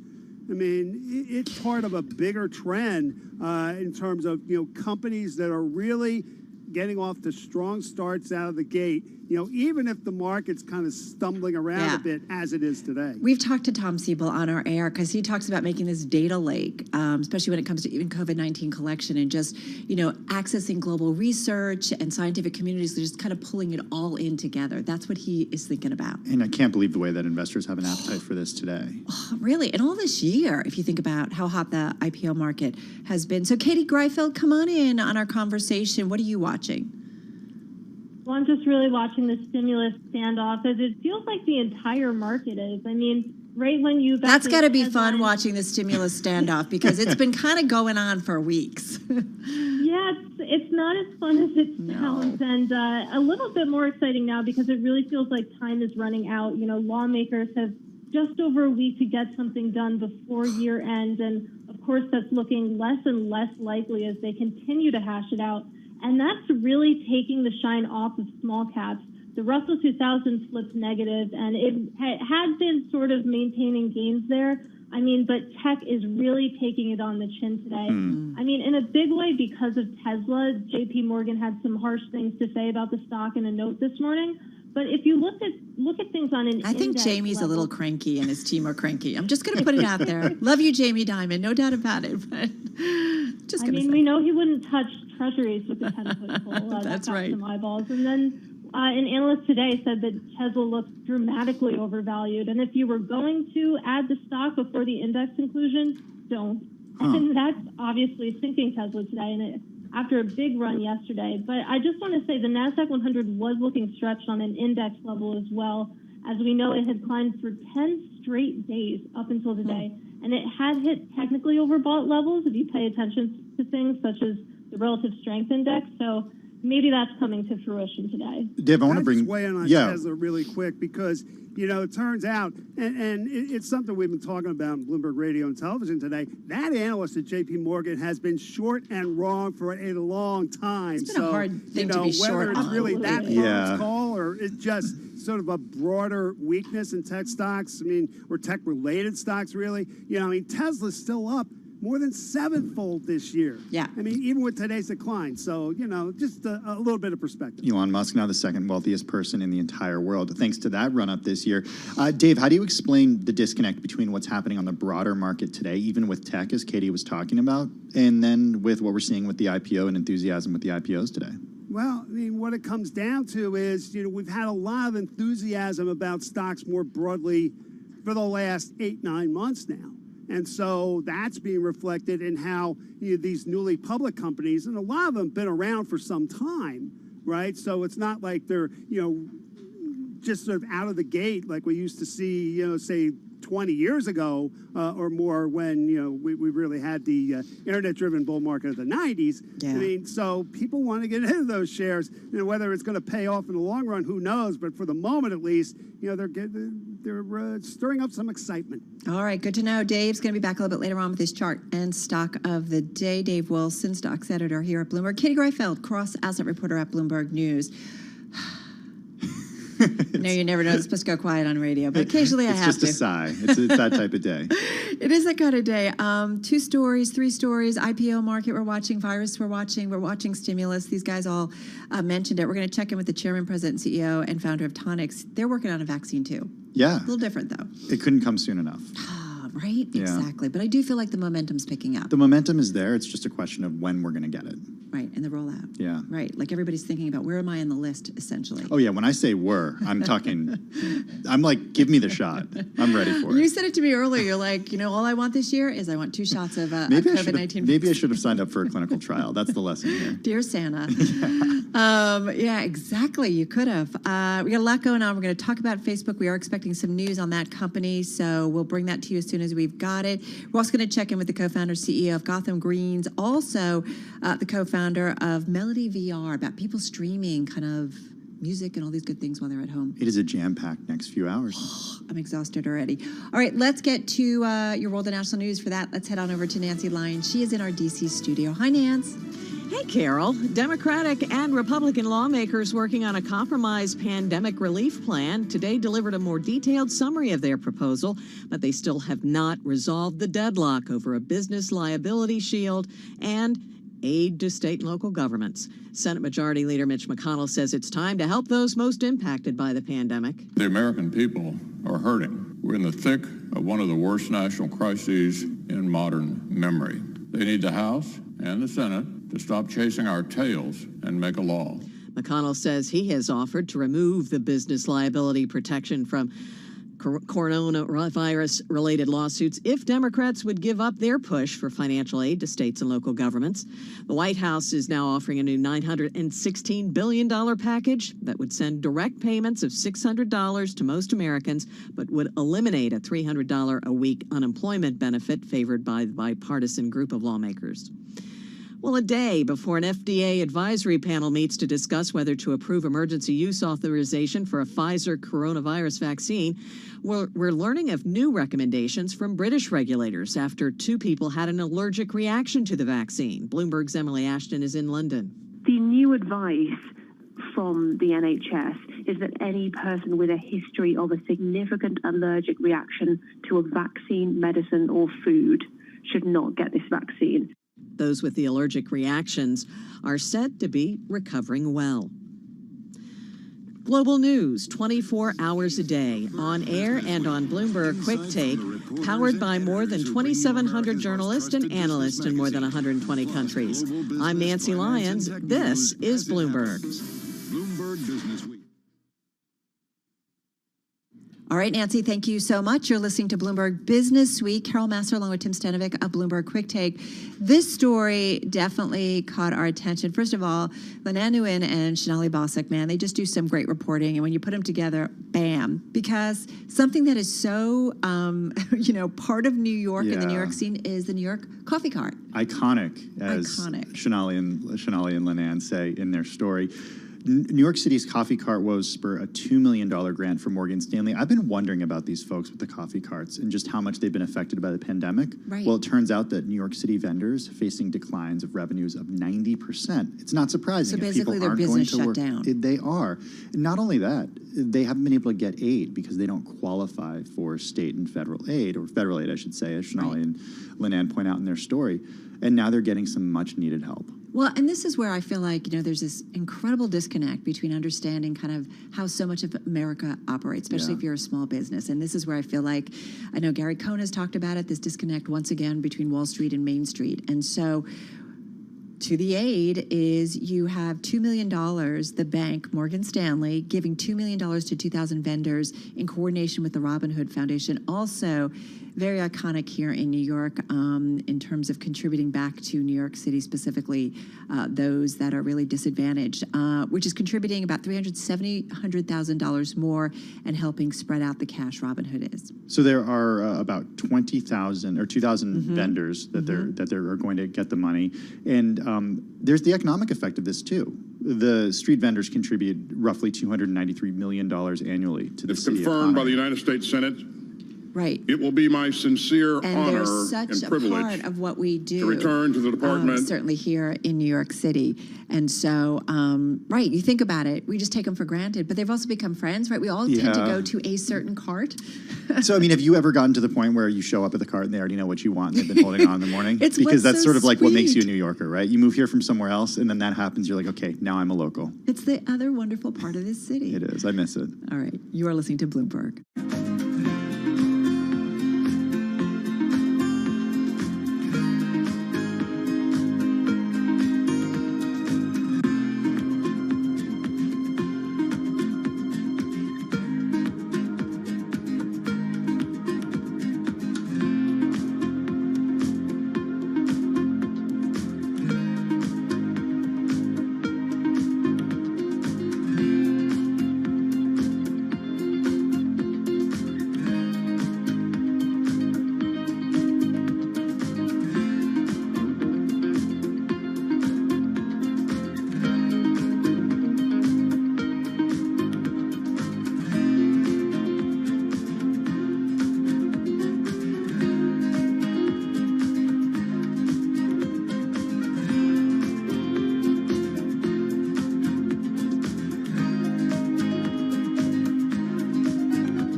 markets, headlines, and breaking news 24 hours a day at Bloomberg.com, the Bloomberg Business app, and at Bloomberg Quick Take. This is a Bloomberg Business Flash. From Bloomberg World Headquarters, I'm Charlie Pellet. We are bouncing along the bottom on this Wednesday. Stocks slumping to session lows. Technology shares among the biggest decliners today. We're seeing a sell-off in some of the world's biggest tech companies and concern over dimming prospects for fresh stimulus driving stocks lower. The dollar climbing, S&P dropping from a record. Here's where we stand right now. S&P down 37, a drop now of 1%. The Dow's down 165, down 0.6%. NASDAQ down 256, a drop right now of 2%. 10-year down 4/32 with a yield of 0.93%. West Texas Intermediate crude down 0.3%, 45.43 a barrel. And we do have DoorDash, first day of trading there, up by 72.5%, 176.01 right now on shares of DoorDash. The other story that we are following for you today involves the hack in Europe. We are getting word of that Pfizer said it was informed by the European Medicines Agency that the agency has been subject to a cyber attack and that some documents relating to the regulatory submission for Pfizer and BioNTech's COVID-19 vaccine candidate had been unlawfully accessed. As for shares of Pfizer, Pfizer shares are trading lower today, looking at Pfizer now down by just about 2.4%. And that's a Bloomberg Business Flash. All right, Charlie, thank you so much. This is Bloomberg. The two things that bother people, they say, well, maybe we did this too quickly. They need to understand the speed is really a reflection of the extraordinary scientific advances that have been made that allowed us to do things in weeks to months that normally would have taken several years. That was not compromising safety, nor was it compromising scientific integrity. The process that went into deciding the safety and efficacy was both independent and transparent. We need to make sure people understand that. All right, that, of course, you know that voice, Dr. Anthony Fauci, right? It's one of those few voices that everybody knows. Yeah, you don't even need to. Everyone knows Fauci at this point. Exactly. He was talking, though, at the third annual Bloomberg Health Summit and, of course, addressing concerns that are real about people maybe not wanting to take the vaccine, concerned about safety. Let's get into a discussion with Dr. Seth Lederman, back with us, co-founder, CEO, and chairman of the New York-based specialty pharmaceutical company, Tonix Pharmaceuticals. Seth, back with us. He is on the phone in New York City. Dr. Lederman, nice to have you here with Tim and myself. Vaccine and what we've seen, a lot of news coming down. The UK starting. There are still some concerns. How do you see it right now? Well, first, I agree with Dr. Fauci that the progress on the 2 or 3 leading vaccines has been remarkable. I mean, it is just awesome to be less than a year out from the first time this virus was recognized and have, clinical trial data on, at least 4 vaccines. But I do think that we have to temper our expectations. While the data are intriguing so far, there are really 4 things that haven't been shown. There has not been shown, there are questions about the duration of protection. There are questions about whether these vaccines will protect against death and really severe symptoms. There are questions about whether these vaccines will block forward transmission. And finally, there are questions about safety. So while I share Dr. Fauci's enthusiasm, I think that we all have to remain cautiously optimistic and await more data. What are the questions about safety? It's not something that we've heard a lot about. Well, safety, you have to think of 2 different groups. You have to think about the older people in retirement communities who represent one population at risk, and then think about younger people, for example, college students, healthy young adults, particularly those without pre-existing medical problems.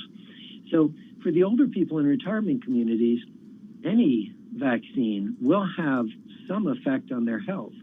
So I think we're going to have to look at a large number of people to see how they react to this vaccine. Now, for the younger people, let's call them college students with no pre-existing conditions, they're really at pretty low risk of developing serious consequences anyway. So a lot of information is going to be needed before we can really recommend that it would be beneficial to them in terms of their own personal health to get any vaccine.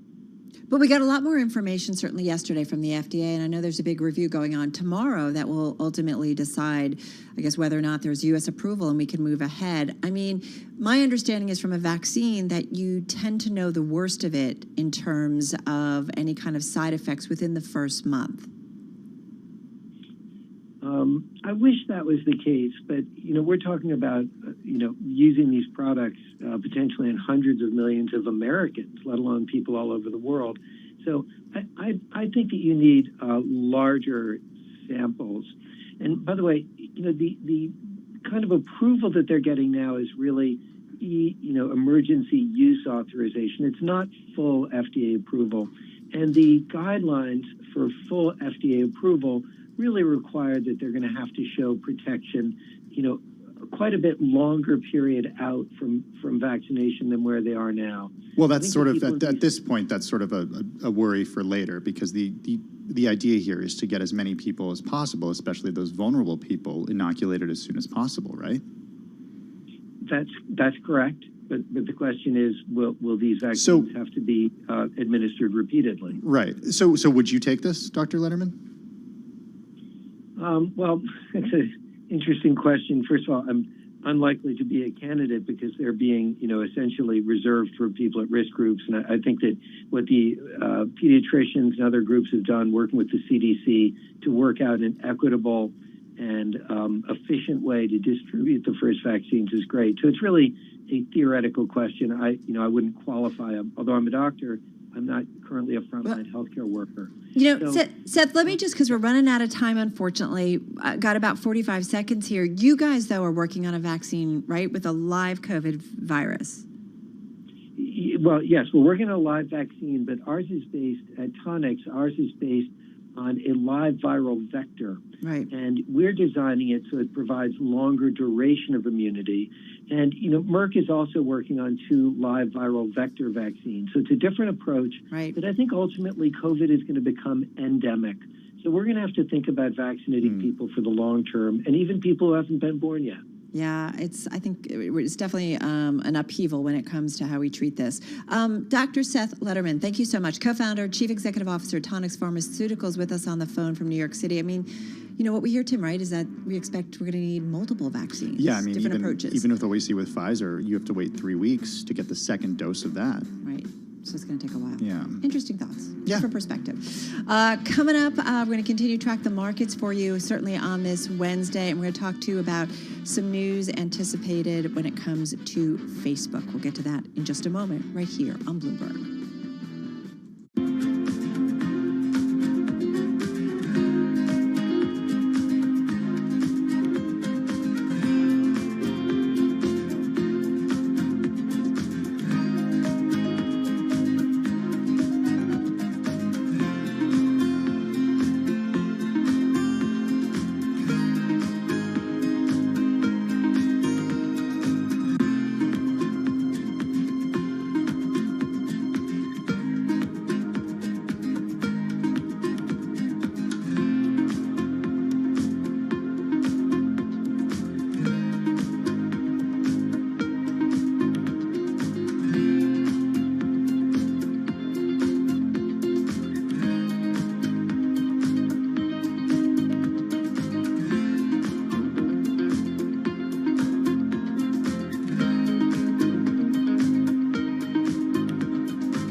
Broadcasting live to New York, Bloomberg 1130. To Washington, D.C., Bloomberg 99.1. To Boston, Bloomberg 1061. To San Francisco, Bloomberg 960. To the country, Sirius XM Channel 119. And around the globe, the Bloomberg Business app and BloombergRadio.com. This is Bloomberg Business Week. Oh, to be a fly on the wall.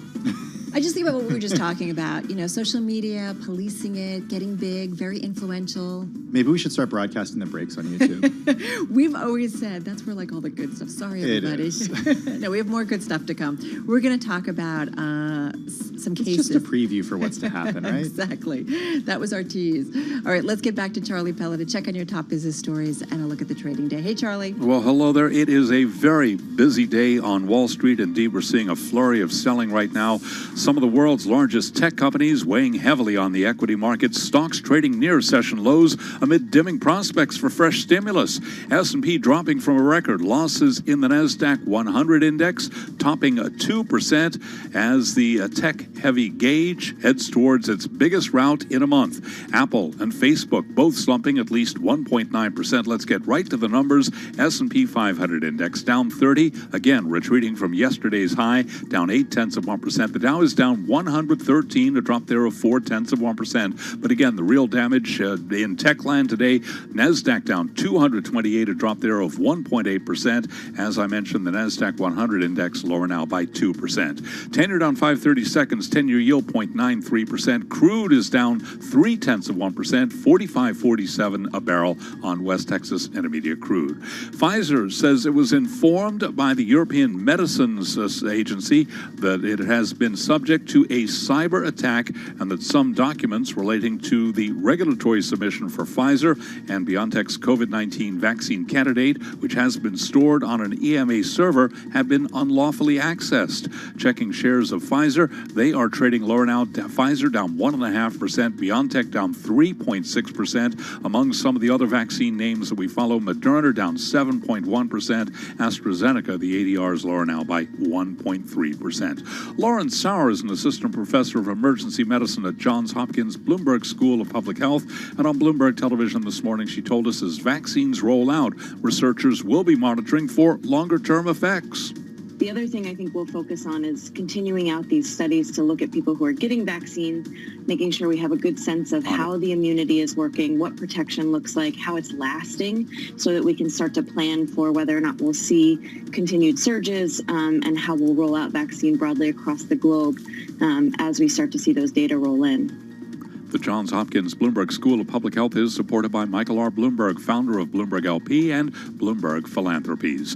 This headline from the Bloomberg Professional Service: Federal Trade Commission suing Facebook for illegal monopolization. The FTC says Facebook is being sued by the United States along with a group of states. Checking Facebook shares are trading lower now, down by 3%.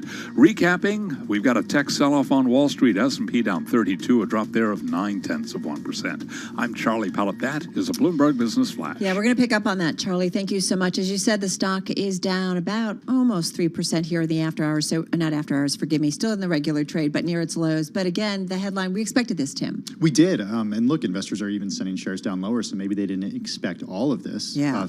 The FTC sues Facebook for illegal monopolization is one of the headlines I'm seeing on the Bloomberg right now. Sued, as Charlie mentioned, by U.S. and a group of states. So it's coming from the FTC, but also this group of states. Yeah, and the New York Attorney General is said leading the monopoly lawsuit against Facebook. The FTC challenging Facebook's multi-year course of unlawful conduct. So this is assuming coming from the filing and seeking a permanent injunction to require Facebook, divestitures. We know that they have branched out, they've picked up properties, so you do wonder what potentially longer term this could mean. Right, WhatsApp, Instagram, yeah, Oculus, some of the big ones. And we're going to talk about WhatsApp a little bit later on. It's a story for Bloomberg Business. I'm placing a new order to sell short euro. Price I'm looking to sell 126.95. Okay, order placed. Let's wait.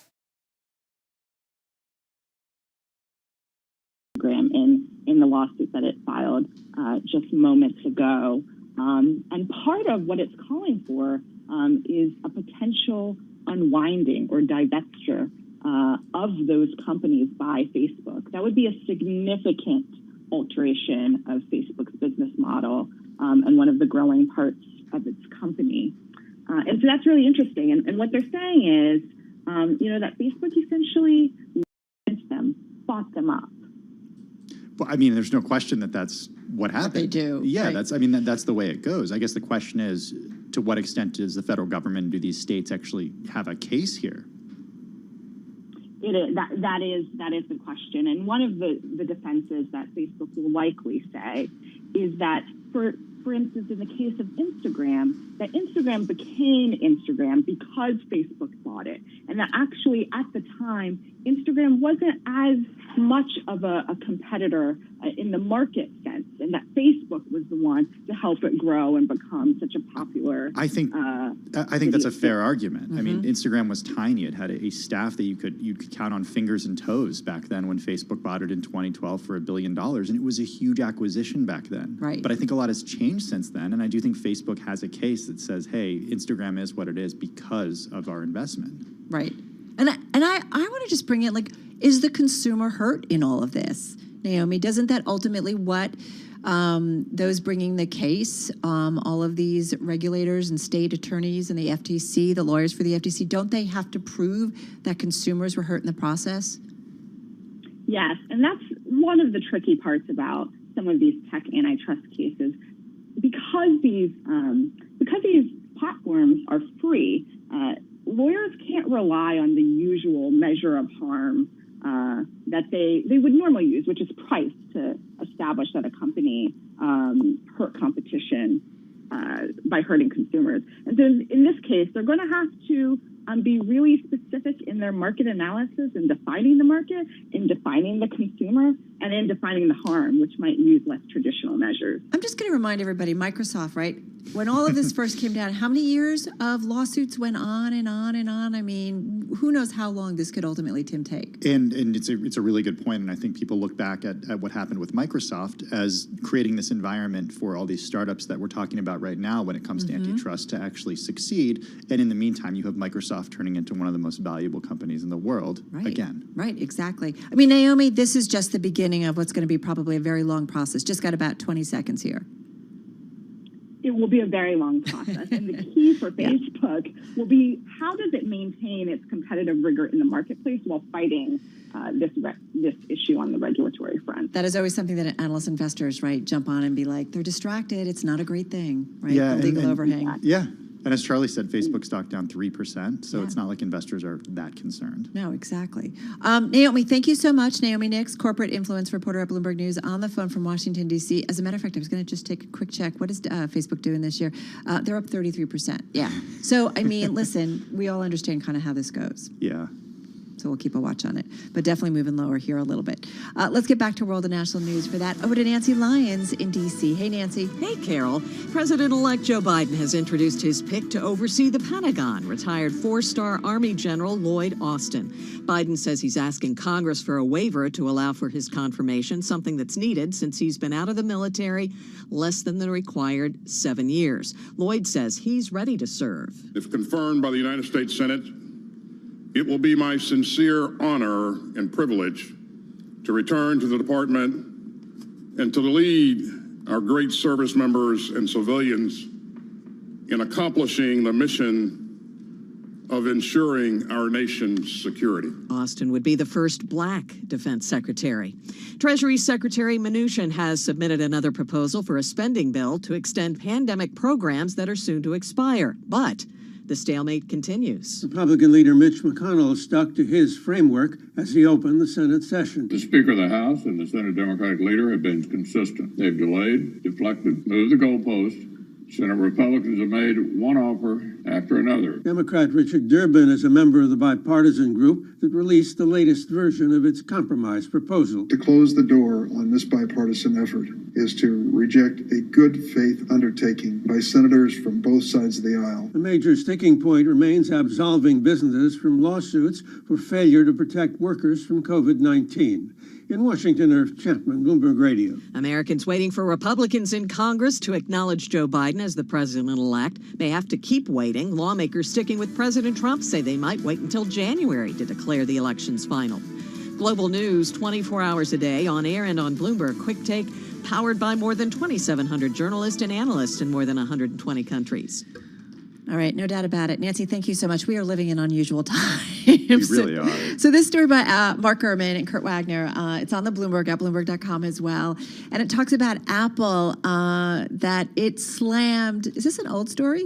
This is the one from, this was the one from a few weeks ago where Apple's defending its delay of a privacy feature and slamming Facebook. And you're right, it's a few weeks old. And I think what we have to think about when it comes to the way that Apple talks about privacy is that Apple's competitors are not just other phone manufacturers, right? No. Apple's competitors are any other place where you spend your time and you spend your money. And people collect data. Companies collect data. They do. And look, this idea of talking about Apple as a privacy-focused company, which increasingly it has done in the last couple of years, has to do with Google, and it has to do with Android specifically. And Apple thinks that you'll pay a premium, and indeed we have, to have our privacy on our phones rather than Google's Android platform, which is sort of a more open platform. Google, of course, making the vast majority of its revenue still from targeted advertising. And when it has that information from your phone, it can better target those ads. But it's interesting that they are Apple, so here they are defending their own privacy feature. I mean, listen, it's gotten to a point, too, that you don't really have a choice, it feels like, when you're on either a platform, an app, or what have you, that in order to use something, you kind of give it all away. Yeah, well, that's, sort of the age-old adage at this point, right? If it's free, you're the one who's the product. I opened position for euro at 126.95 at short position. Okay. Exactly of how that is being used, even though people say like it's scraped, it's clean, nobody knows it's your data. Somewhere there's a digital dossier of what you are all about. It makes me think of the weekly report that I get of how much time I spend on my phone. Do you get that every Sunday morning? It's like it's so depressing. Yeah, it's depressing first of all, and then I'm just like, well, someone's keeping track of this. And what if we got paid for it? What if we got paid for it? So this is going to be interesting how the big tech companies, how they either support each other or go at each other in terms of policies, and who changes policies when it comes to data and information. Yeah, because each one is different, and Republicans and Democrats right now can't agree on anything, and they can't agree on how to attack these companies either. Yeah, and that's a big deal.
Markets, headlines, and breaking news 24 hours a day at Bloomberg.com, the Bloomberg Business app, and at Bloomberg Quick Take.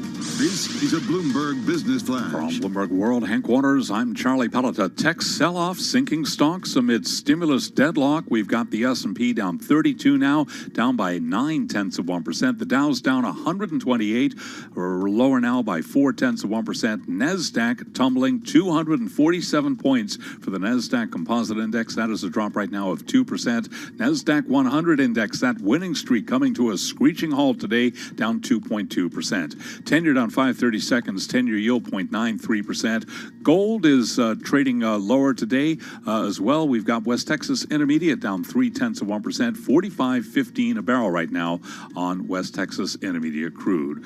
First day of trading for DoorDash, shares up now by 72% at 175.58. So it is a down day for the U.S. stock market with the Dow, the S&P, and NASDAQ all very much in retreat. CEO of Google apologizing for the way the departure of that AI researcher was handled. I'm Charlie Pellet. That is a Bloomberg Business Flash. All right, Charlie, thank you so much. You're listening to Bloomberg Business Week. Carol Master along with Tim Stanovic of Bloomberg Quick Take.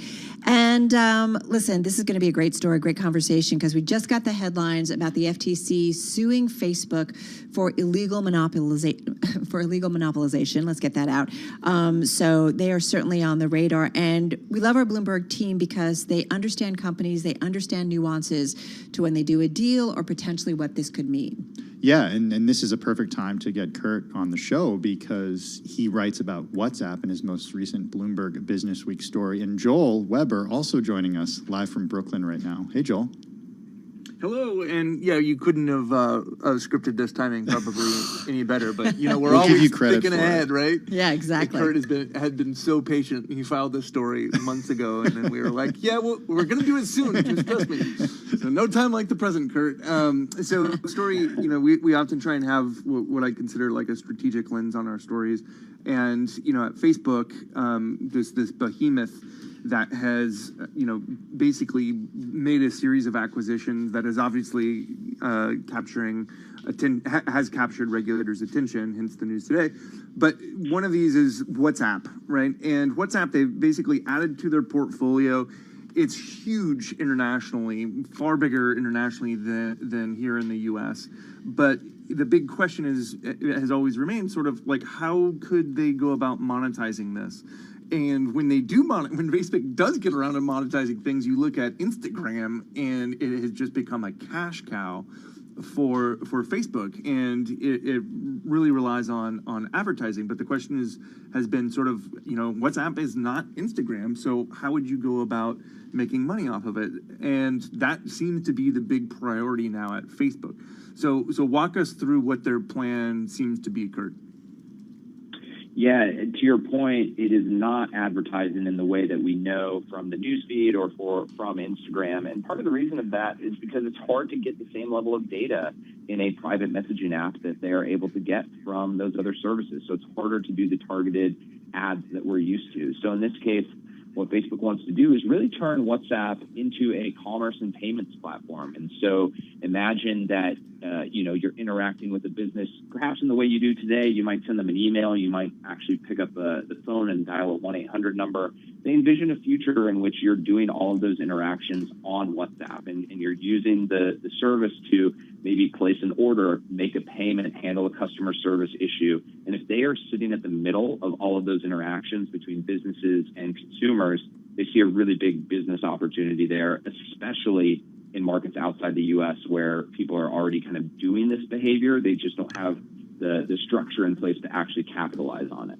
So Facebook bought WhatsApp for close to $20 billion just a few years ago, back in 2014. Kurt, what's the time frame for when we're going to start seeing Facebook actually monetize this huge purchase?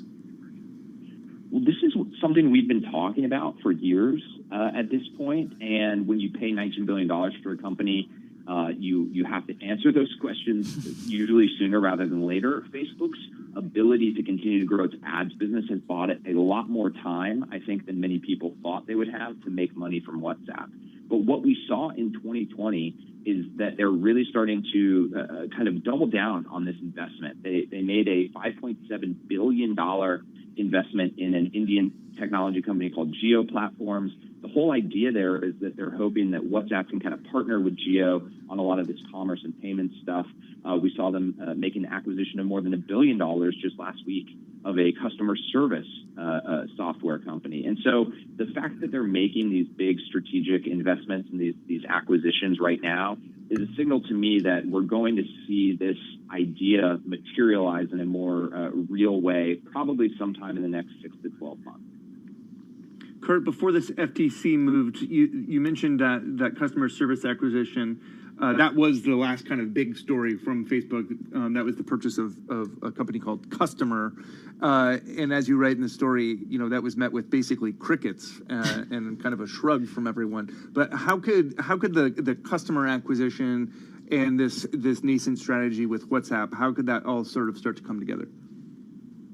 Well, the idea being that if you are, again, using WhatsApp already to communicate with your family and friends, it makes sense that you might want to just kind of bring your business or retailer relationships, if you want to call them those, that's kind of an optimistic word for Facebook. You'd have a relationship with these businesses, but you might imagine if you bring all those into one app, right? And let's pretend that you're a large-scale retailer. You're fielding, questions or complaints from people on Twitter and Instagram and WhatsApp and Facebook. You kind of want to bring all of those into one place so that you can manage them. That's what Customer does. And so Facebook is buying this with the idea that perhaps if they can make it easier for businesses to, message with people on one of their platforms, including WhatsApp, that they could make the whole Facebook ecosystem a lot more valuable to businesses around the world. And to them, that's an incredibly important thing to not only grow, their ads business, but build out that payment stuff that we were talking about. Okay, so these are all kind of nuts and bolts questions and blocking and tackling and all that stuff. But can we talk about the drama? Because you do have some additional drama about when WhatsApp was acquired, the drama that unfolded between those founders and Zuckerberg. That is an ongoing thing that we love to report about. Sarah Fryer's book, No Filter, about the Instagram saga was Financial Times Business Book of the Year.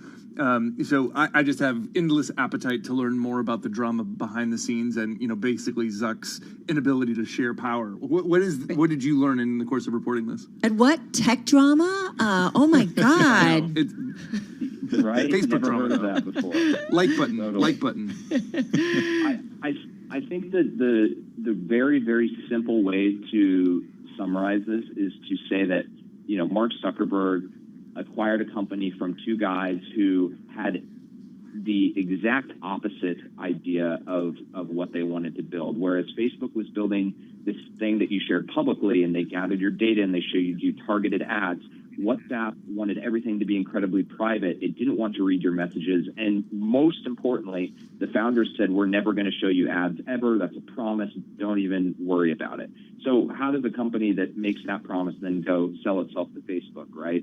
Those two just do not align. And so really, once they got in the door, we saw a few years after the acquisition was closed that tension really started to build, where Mark Zuckerberg is saying, hey, we want you to start building an ads business. That's what we do best.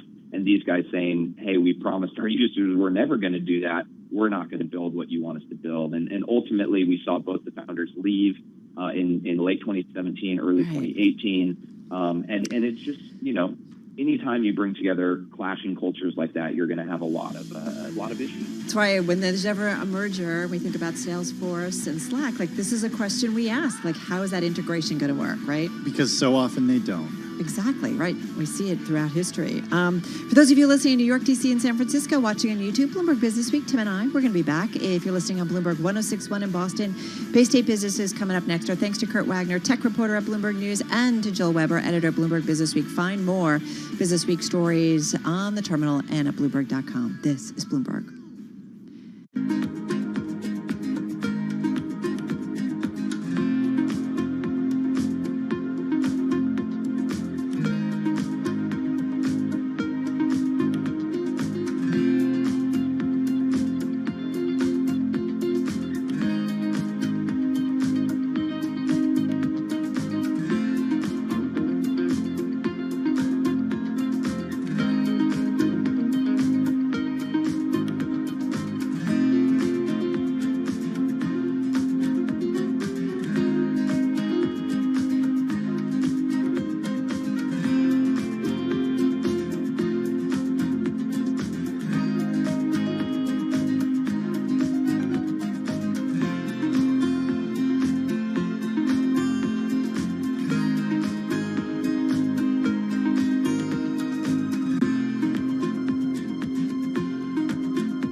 From Bloomberg World Headquarters, I'm Charlie Pellet. We move into the final hour of trading on this Wednesday, December 9th. It is a down day, but a developing story, one that we're following for you. Antitrust officials and a coalition of states have sued Facebook for allegedly violating antitrust laws the second time. In less than 2 months, the government has brought a monopoly case against an American technology giant. Federal Trade Commission and state attorneys general, led by New York, say they have filed an antitrust complaint against Facebook. Facebook shares lower on the news today. We do have Facebook down now by 2%. A sell-off in some of the world's biggest tech companies, weighing heavily on the equity market, dragging down stocks amid dimming prospects for fresh stimulus. S&P slipping from a record tech-heavy NASDAQ 100, heading toward its biggest rout since the end of October. Here's where we stand. S&P 500 index down 33 points, down 0.9%. The Dow is down 139 points, down 0.5%. NASDAQ down 238. For NASDAQ, a drop of 1.9%. 10-year down 6/30 seconds, 10-year yield 0.93%. Gold is down 2%, 18.33 the ounce. And West Texas Intermediate crude down 0.2%, 45.49 a barrel. So we are seeing a tech-led sell-off today on Wall Street. As for the overall market outlook, Gabriela Santos is global market strategist at JP Morgan Investment Management. We still have very depressed cyclical sectors here in the U.S. and around the world. But it is important for the real economy to catch up next year, and we do expect that it will, with the broader distribution of the vaccines and economic momentum building and building as the year progresses. Sources tell Bloomberg D.E. Shaw & Company has built a sizable position in ExxonMobil and is calling on the company to cut its spending to improve performance and maintain its dividend. ExxonMobil shares, they are up today, higher by 1.2%. BP shares, they are trading unchanged right now. Chevron is down 1.8%. EOG Resources up 0.4%. And Pioneer Natural Resources down 1.2%. S&P down 1%. I'm Charlie Pellet. That is a Bloomberg Business Flash. This is Bloomberg Business Week with Carol Masser on Bloomberg Radio. So you are listening to Bloomberg Radio, Bloomberg Business Week. Carol Masser along with Tim Stenovic of Bloomberg Quick Take, and you are on air live 9 and noon. 9 and noon. You talked about stimulus. Oh, it was the lead story for both of our shows today. Yeah, I mean, listen, we keep talking about this, that until we find out what's going to happen, if we get aid, I mean, this is kind of crucial for so many Americans and really, I feel like, for the U.S. economy. Yeah, it's true. And, up until now, really, I think that the story has been this disconnect between Main Street and Wall Street. But it does seem like, at least today, investors are taking a little bit of a pause because lawmakers certainly seem to be taking their time to get this stimulus done. They're taking a pause, too. So let's get into it. Let's find out the latest. Eric Wasson is all over this. Busy guy, congressional reporter at Bloomberg News. He's with us on the phone from the nation's capital. So, Eric, where are we? Because we just looked at Tim just sharing your latest story with me that both sides of the aisle are working on a compromise pandemic relief plan. So where are we in this process? Well, there are different paths going on, but one thing that we've been keeping an eye on is this gang of 908, their coin cells, or 908 coalition. These were 8 senators from both parties, as well as 50 Republicans and Democrats. And they had come up with an outline for a $908 billion stimulus. The details were lacking, and they released a long-awaited outline of that today, but they did not have the 2 key provisions, the liability protections for companies and state and local aid, filled out. It just was kind of a placeholder there. So that was kind of a bad sign.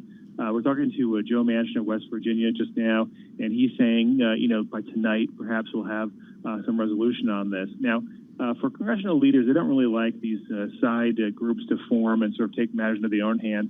They like to seize back control. And we're hearing really especially from Republicans, they would like this to go be more of a leader-to-leader discussion. I think that's where we're headed. Next week is the deadline for government funding. We have a few more days, but I think that's when we'll see a deal come together. And it probably won't be this gang, which has at least floated some ideas, but probably won't be able to close the deal. Well, now it's not just liability protection for companies that's holding up this on Capitol Hill, right? It's also Republicans are sort of unwilling to budge when it comes to what they're saying are bailouts of state and local governments. What's the progress there? Yeah, well, so that was an interesting move from Secretary Mnuchin of the Treasury. He put forward a $916 billion plan that has $160 billion in state and local aid in it. And that apparently, according to our sources, had McConnell on board. Kevin McCarthy said he was on board. That's the top Republican leader in the House. This is really the first time that they've sort of gone on record supporting this concept. Now, there were other parts of that proposal that were problematic for Democrats. It eliminates the $300 per week plus up for unemployment insurance that had been talked about. Democrats have been seeking $600 per week, and this just would zero that out and instead give a $600 payment to most Americans. Eric, I want to pause on that because that's a really big deal for people who aren't working right now. Huge. Yeah, I mean, that's the thing. And it's not really targeted. Democrats are saying, look, why are you giving payment to people who are employed? We saw in the spring a lot of people just pocketed that, didn't even really spend it necessarily, while, shortchanging by $4,000 or so those who are unemployed because it would be four months of benefits. Is it a clean measure, or is it getting bogged down on a lot of side issues?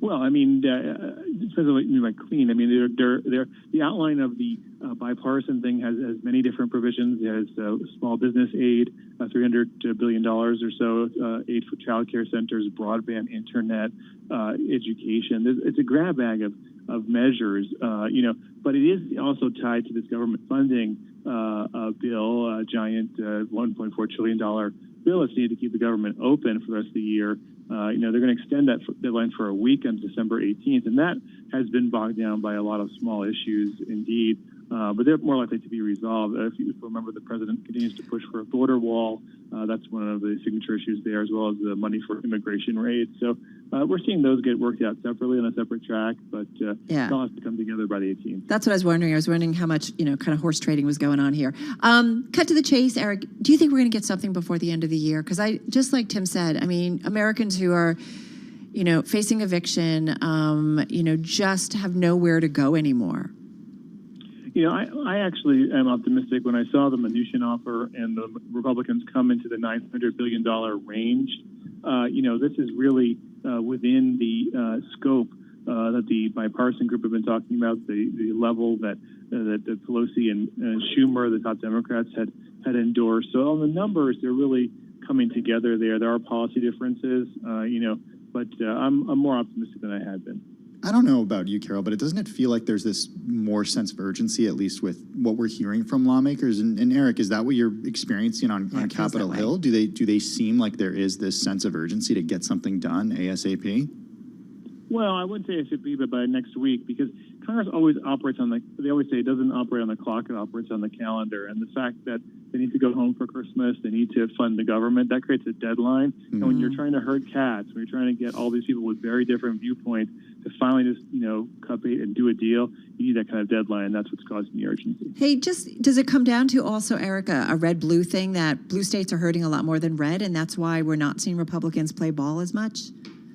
I mean, that's certainly part of it. Yeah. I think, you have a sense that Republicans feel like blue states are mismanaged, that they are super generous to their state employees, have huge unfunded pension liabilities, and that the states will just take this money and pocket it. So there's a feeling of resentment on that, but that's certainly a part of the issue there. I mean, I have such a hard time hearing that because I live in New York and I'm from California. I don't believe it. I'm just putting it out there. When I hear lawmakers use that line of argument, I think about the federal tax contribution that large blue states California, New York, make, right? Compared to the federal tax contributions that other states make. And money that goes all around the country. So the argument rings hollow with me. Yeah. No, you're preaching to the choir.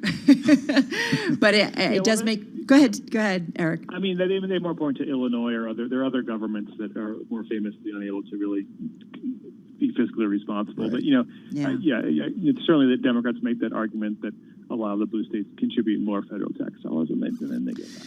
Well, listen, thank you for keeping us up to date, because we are seeing multiple stories, multiple headlines, and watching this process. So hopefully we can get something done here in 2020. Fingers crossed, right? Yeah, exactly. Eric Wasson, congressional reporter at Bloomberg News, on the phone from Washington, D.C. I can kind of see it, though. Like Congress, heads for a recess, like the holiday recess, right? And then just goes home, which would be just devastating. How would markets react if that happened? I don't know. We keep seeing markets head higher, so I don't know. But we're watching it, that's for sure. Let's get a check on world and national news, covering stuff out of D.C., stuff out of everywhere across the nation. Here is Nancy Lyons. Hey, Carol. Facebook is being taken to court by 48 states as well as federal regulators for crushing the competition. New York Attorney General Letitia James. No company should have this much unchecked power over our personal information and our social interactions. And that's why we are taking action today and standing up for the millions of consumers and many small businesses that have been harmed by Facebook's illegal behavior. The suit seeks to force Facebook to sell off some of its businesses like Instagram and WhatsApp. Senate Minority Leader Chuck Schumer says it's past time for the chamber to pass coronavirus relief. Speaking on the Senate floor, the New York Democrat says Majority Leader Mitch McConnell needs to stop the lectures and start encouraging bipartisan efforts. It would do a whole lot of good if the Republican leader would drop the daily tirades and diatribes and join the rest of the Senate in the bipartisan negotiations now underway. President-elect Joe Biden has introduced retired Army General Lloyd Austin as his pick for Defense Secretary, and he's urging lawmakers to grant him a waiver to take the role since he has not been out of the service for the required 7 years. I would not be asking for this exception if I did not believe this moment in our history didn't call for it. It does call for it. And if I didn't have the faith I have in Lloyd Austin to ask for it. Democrats and Republicans have expressed reluctance to grant a waiver. Global news 24 hours a day on air and on Bloomberg Quick Take, powered by more than 2,700 journalists and analysts in more than 120 countries. I'm Nancy Lyons. This is Bloomberg. All right, Nancy, thank you so much. You're listening to Bloomberg Business Week. Carol Massler along with Tim Stanovic of Bloomberg Quick Take. So, holiday gift giving, thinking about giving those new headphones from Apple. It might more be like a spring gift. Yeah, I mean, I hope if you wanted to give those or wanted to receive them, whoever you were buying them for was buying them for you, already ordered them, because it is going to be a wait to get your hands on those new $550 right? headphones. It is scarcity, right? Right, exactly. I think about all the times that we've come into New York, or like, there's a big Apple debut and the lines around the block. Yeah, and this is no different. In a pre-COVID world. And I think what's so funny about this, Carol, is that these headphones, as soon as they came out yesterday, they were announced. This was trending on Twitter, and there were a lot of different opinions. These are so expensive, nobody's going to buy these. And look what ends up happening. Of course, they're sold out. 12 to 14 weeks wait at this point. Exactly. So you're just going to have to be patient, and it's kind of interesting. I think it's funny though. I felt like these products came out of nowhere. I wasn't anticipating them. I know Mark Gurman, our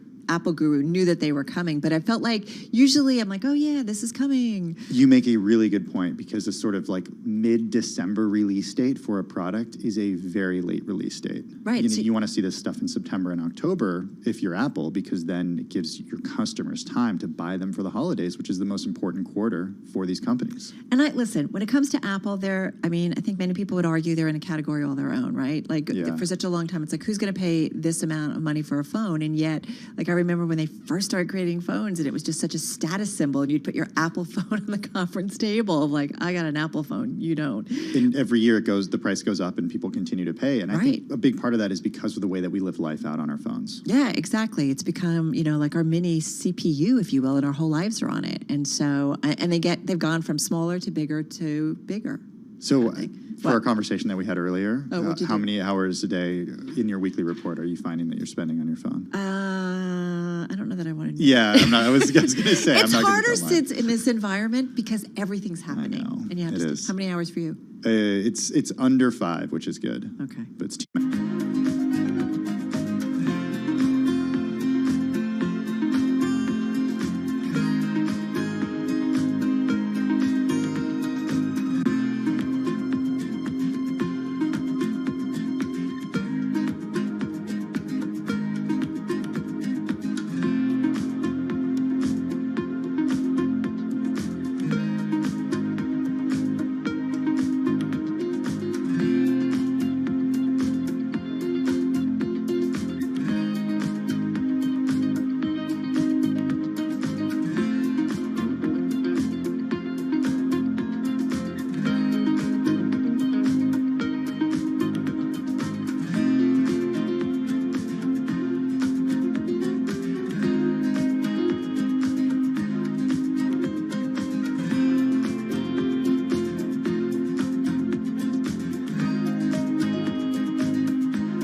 markets, headlines, and breaking news 24 hours a day at Bloomberg.com, the Bloomberg Business app, and at Bloomberg Quick Take.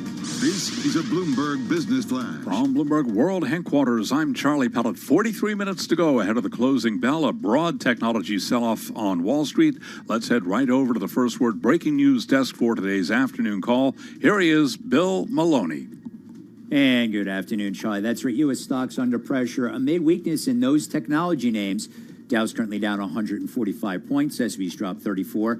NASDAQ declines by 1.9%. The U.S. 10-year yield at 0.94%. Gold sinks 39. Transports dropped 16 points. And among the main 11 S&P sectors, all were trading in the red, led by declines in tech and telecom. Leaders to the upside in the Dow, Goldman Sachs and Home Depot, while Salesforce and Apple led to the downside. After earnings, Chewy fell as much as 6%. And in other news, Lowe's announced a new $15 billion buyback. Facebook fell as much as 4.1% after being sued by the FTC. And in the tech space, DoorDash opened at $182. That IPO was priced at $102 a share. And AI opened at $100. That IPO priced at $42. In deal news, Dow Jones reported that AT&T received bids for DirecTV valued at above $15 billion, including debt. And wrapping things up, RH and Verint report after the bell. Live from the First Breaking News Desk, I'm Bill Maloney. Charlie? Okay, thank you very much, Bill. You got us covered. Wrapping it all up into here live. Breaking news over your Bloomberg. Type squawk, SQUAWK on your terminal. I'm Charlie Pellet. That is a Bloomberg Business Flash. All right, Charlie, thank you so much. So it is time for the Bloomberg Green segment, brought to you by PGIM, the investment management business of Prudential, committed to better outcomes for ESG investments. Join the pursuit of outperformance at PGIM. Learn more at pgim.com. You are listening to Bloomberg Business Week. Carol Master along with Tim Stanovic right here on Bloomberg Radio. And this is a story that you guys actually talked about on Quick Take, right? Yeah, we had Kevin's co-writer, Akshat Rathi, join us on this. And look, we love talking about green on Quick Take. Especially what the large incumbent oil companies are trying to do, or in this case, not doing, in order to move to a renewable future. And these are the guys who can really, really move the needle. So let's get into this story. Kevin Crowley is Bloomberg News U.S. oil reporter. He's with us on the phone from Houston, appropriately. So Kevin, come on in on this story. What is it that Exxon could be doing, but it's not? Okay, thanks for having me on. So this is a story all about carbon capture, and carbon capture is really what it says. When companies capture carbon and they put it underground. So this is a very good thing for the environment. And the problem is expensive and it hasn't been done that much. So Exxon, as the Western world's biggest oil company, has been studying this for years and years. And they had quite a good opportunity to do this up in Wyoming, where they have a natural gas field that they've been producing since the 1980s. And there's some quite unique geology in this field, whereby actually about 2/3 of what came up from the ground when they produced natural gas was carbon dioxide. So they're actually producing more carbon dioxide than they were natural gas. So they came up with a solution to fix the problem, whereby they would pump the carbon dioxide back down into the ground. And it was a pretty impressive project that they managed to get the cost down to about $260 million or so. So it was all looking like it was going to go ahead this year, and then coronavirus came along, and the project, like many of other Exxon's projects, was halted. And this is a big problem, because the carbon dioxide that would have gone into the ground be secured away there for millions of years is currently simply a lot of it is going up in the air. And Kevin, what I found greenhouse gas emissions. So what I found interesting about this story is that even though $260 million sounds like a lot of money, when we're talking ExxonMobil here, as you guys write, it's just 1% of its capital budget for 2020. Right. And then a few months later, the company ends up actually announcing plans to expand its crude operations off the coast of Guyana, and that costs $9 billion, 35 times, as you write, the cost of implementing carbon capture sequestration in Wyoming. So what is the incentives? What are the incentives here? Because to me, this is also a story about incentives and the need for potential incentives to actually just get this done. Exactly. It's a story about capital allocation, and it's a story about incentives. And actually, the incentives are there. The government recently introduced a tax credit that would actually make capturing carbon and putting it back into the ground would give you tax credits. So it's quite feasible. This project would have been profitable, or at least broken even. But even so, when there's a crunch, companies will revert to what they think is going to make them the most money. And in Exxon's case, that was high grading its projects, and they chose to invest in its high return oil and gas operations, particularly the one you mentioned was off the coast of Guyana. And so it's so to people close to the carbon capture industry, this is incredibly disappointing. We had this sort of great opportunity that really was just kind of gone missing now. Well, and I do wonder now. Oh, go ahead, Tim. It looks like you were going to respond. No. Well, and I do wonder: is this kind of a U.S. giant, integrated oil company thing? Because what are we seeing elsewhere? Are they moving forward with this type of technology? Well, there are other projects all around the world that Exxon and others are invested in. I mean, Chevron runs one of the world's biggest in Australia, but the problem is that they are expensive to set up. So certainly much more expensive than letting carbon dioxide drift off into the atmosphere. And so the projects that we have seen go ahead have actually either been mandated by government or had some kind of government push behind them. And so, this story does kind of raise the question that, can the industry left alone really does the industry have the will to invest the money in this kind of technology, or does it need that government push? It doesn't seem like it has. I mean, it doesn't seem like ExxonMobil at least has the will, at least in this case. That would be a no. Yeah. Right? I mean, this goes back to what you were saying, Tim, about incentives, right? And I think about that's what maybe governments ultimately have to do, right? If they want to curb climate change. Right. It seems like the way to do right. it. Right. And Exxon does say that look, this is a project still in the works. It may still happen at some point in the future, but with the way that scientists say that climate change is really becoming such an urgent issue, the question is raised: do we have the time to wait? Well, it's responsibility of the private sector. It's hard when you're a public company, right? Shareholders are watching how you spend your money, what it means. So, you do think about public-private partnerships to tackle climate change. And the incentives just need to be there. Yeah, exactly. Hey, listen, you can read more stories on climate news, science, and the environment. Just go to Bloomberg.com/green. You're listening to Bloomberg Business Week, and this is Bloomberg.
Broadcasting live to New York, Bloomberg 1130. To Washington, D.C., Bloomberg 99.1. To Boston, Bloomberg 1061. To San Francisco, Bloomberg 960. To the country, Sirius XM Channel 119. And around the globe, the Bloomberg Business app and BloombergRadio.com. This is Bloomberg Business Week. You are listening to Bloomberg Business Week. Carol Masser along with Tim Stanovic of Bloomberg Quick Take. So coming up, we've got the chart of the day.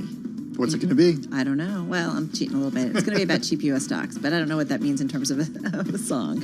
So we'll find out from Dave in just a moment. Let's get back to what's going on in the world of business. 29 minutes to go, Charlie, until the close. Indeed, maybe it'll be a song by Cheap Trick. Who knows? We've got the Dow, the S&P, all trading lower. 28 minutes to go ahead of that close, as you mentioned. Do want to begin with Facebook. Major story that's developing this afternoon. Antitrust officials and a coalition of states suing Facebook for allegedly violating antitrust laws. It is the second time in less than 2 months that the government has brought a monopoly case against an American tech giant. Federal Trade Commission and state attorneys general led by New York say they have filed an antitrust complaint against Facebook. Facebook shares, they are tumbling today, part of a broader tech sell-off, but Facebook shares, they are down now by just about 2.1%. Pfizer says it's been informed by the European Medicines Agency that the agency's been subject to a cyber attack and that some documents relating to the regulatory submission for Pfizer and BioNTech's COVID-19 vaccine candidate, which had been stored on an EMA server, had been unlawfully accessed. Today, we've got Pfizer shares tumbling by 1.3%, BioNTech down 4.2%, rounding out some of the other vaccines names, Moderna plunging 7.9%, AstraZeneca, the ADRs here in the U.S., they are down now by just about 1.3%. Tech-led sell-off today on Wall Street. We've got the Dow, the S&P, NASDAQ all lower. NASDAQ retreating from yesterday's record. Stocks, by the way, worst level of the day right now. NASDAQ down 284 points, down 2.3%. The S&P is down 37, a drop now of 1%. And the Dow's down 147, a decline there of 0.5. 10-year is down 6/32. 10-year yield 0.93%. Gold is down 2%, 18.33 the ounce. West Texas Intermediate crude lower, little change, down 7 cents now, 45.52 a barrel. 3:33 on Wall Street. Time now for the Small Business Report. And here's John Tucker. Mayor Bill de Blasio says New York City restaurant owners should expect more COVID restrictions in a matter of days. It could be the death knell for a lot of establishments. Small businessman Robert Mahin is owner of Broadstone Bar and Kitchen and Toro Loco in Lower Manhattan. Rob, so far you've been navigating the restrictions. Where do things stand right now? Instead of guidance and advising us and trying to help us get through this, they're now just looking to pretty much extort money out of us via violations. Since we're playing by the rules, we're fine, but I know a lot of neighbouring bars that have paid significant fines for very minor offences. How do you navigate all this? A lot of patience is probably the only word to describe it. And like myself and other bar and restaurant owners, we are near a breaking point. We've had to make a lot of tough decisions, laying off a lot of key people. It's just very sad in terms of the lack of support we have now for our industry. Don't get me wrong, the PPP worked, but that was only designed for a 2.5 month, 8-week shutdown. Mayor de Blasio said New York City restaurant owners should expect more restrictions in a matter of days. His words, your reaction to that? I'm preparing to have my indoor dining taken away. We're going to be operating at probably now 5% of normal revenues. I'm going to have to lay off more staff. I'm going to take it on a week-by-week basis if I'm going to keep the doors open or just shut down temporarily for a couple of weeks. Robert Mahin, owner of Broadstone Bar and Toro Loco in Lower Manhattan. I'm John Tucker. That's the Bloomberg Small Business Report. John Tucker, we thank you. One more food note. Campbell's Soup, the maker of Pepperidge Farm cookies, warning it's working through, quote, supply constraints in its cookie division, which means familiar packaged varieties like Milano and Chessmen. A cookie shortage could leave Santa's plate bare. What? Recapping, yep, you got a cookie shortage in addition to everything else. S&P down 39, drop there of 1.1%. I'm Charlie Pellet. That is a Bloomberg Business Not at my house. Cookies for Santa and carrots for the reindeer. And just so the audience knows, Carol Massar makes the best cookies. Oh. Listen, Carol, if the broadcast thing doesn't work out for you, cookies, that's your next career. All right, good to know, Charlie. Duly noted. You're listening to Bloomberg Business Week. What? Maybe this is your moment. Shortage of Pepperidge Farm cookies. Carol to the rescue. All right. I'll just add it to the list, the to-do list. Yeah. You're listening to Bloomberg Business Week right here on Bloomberg Radio.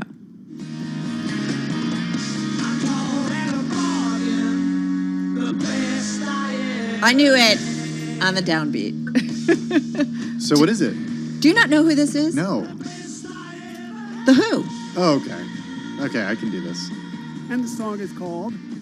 The Best There... No, I don't know. Is it? What is the song?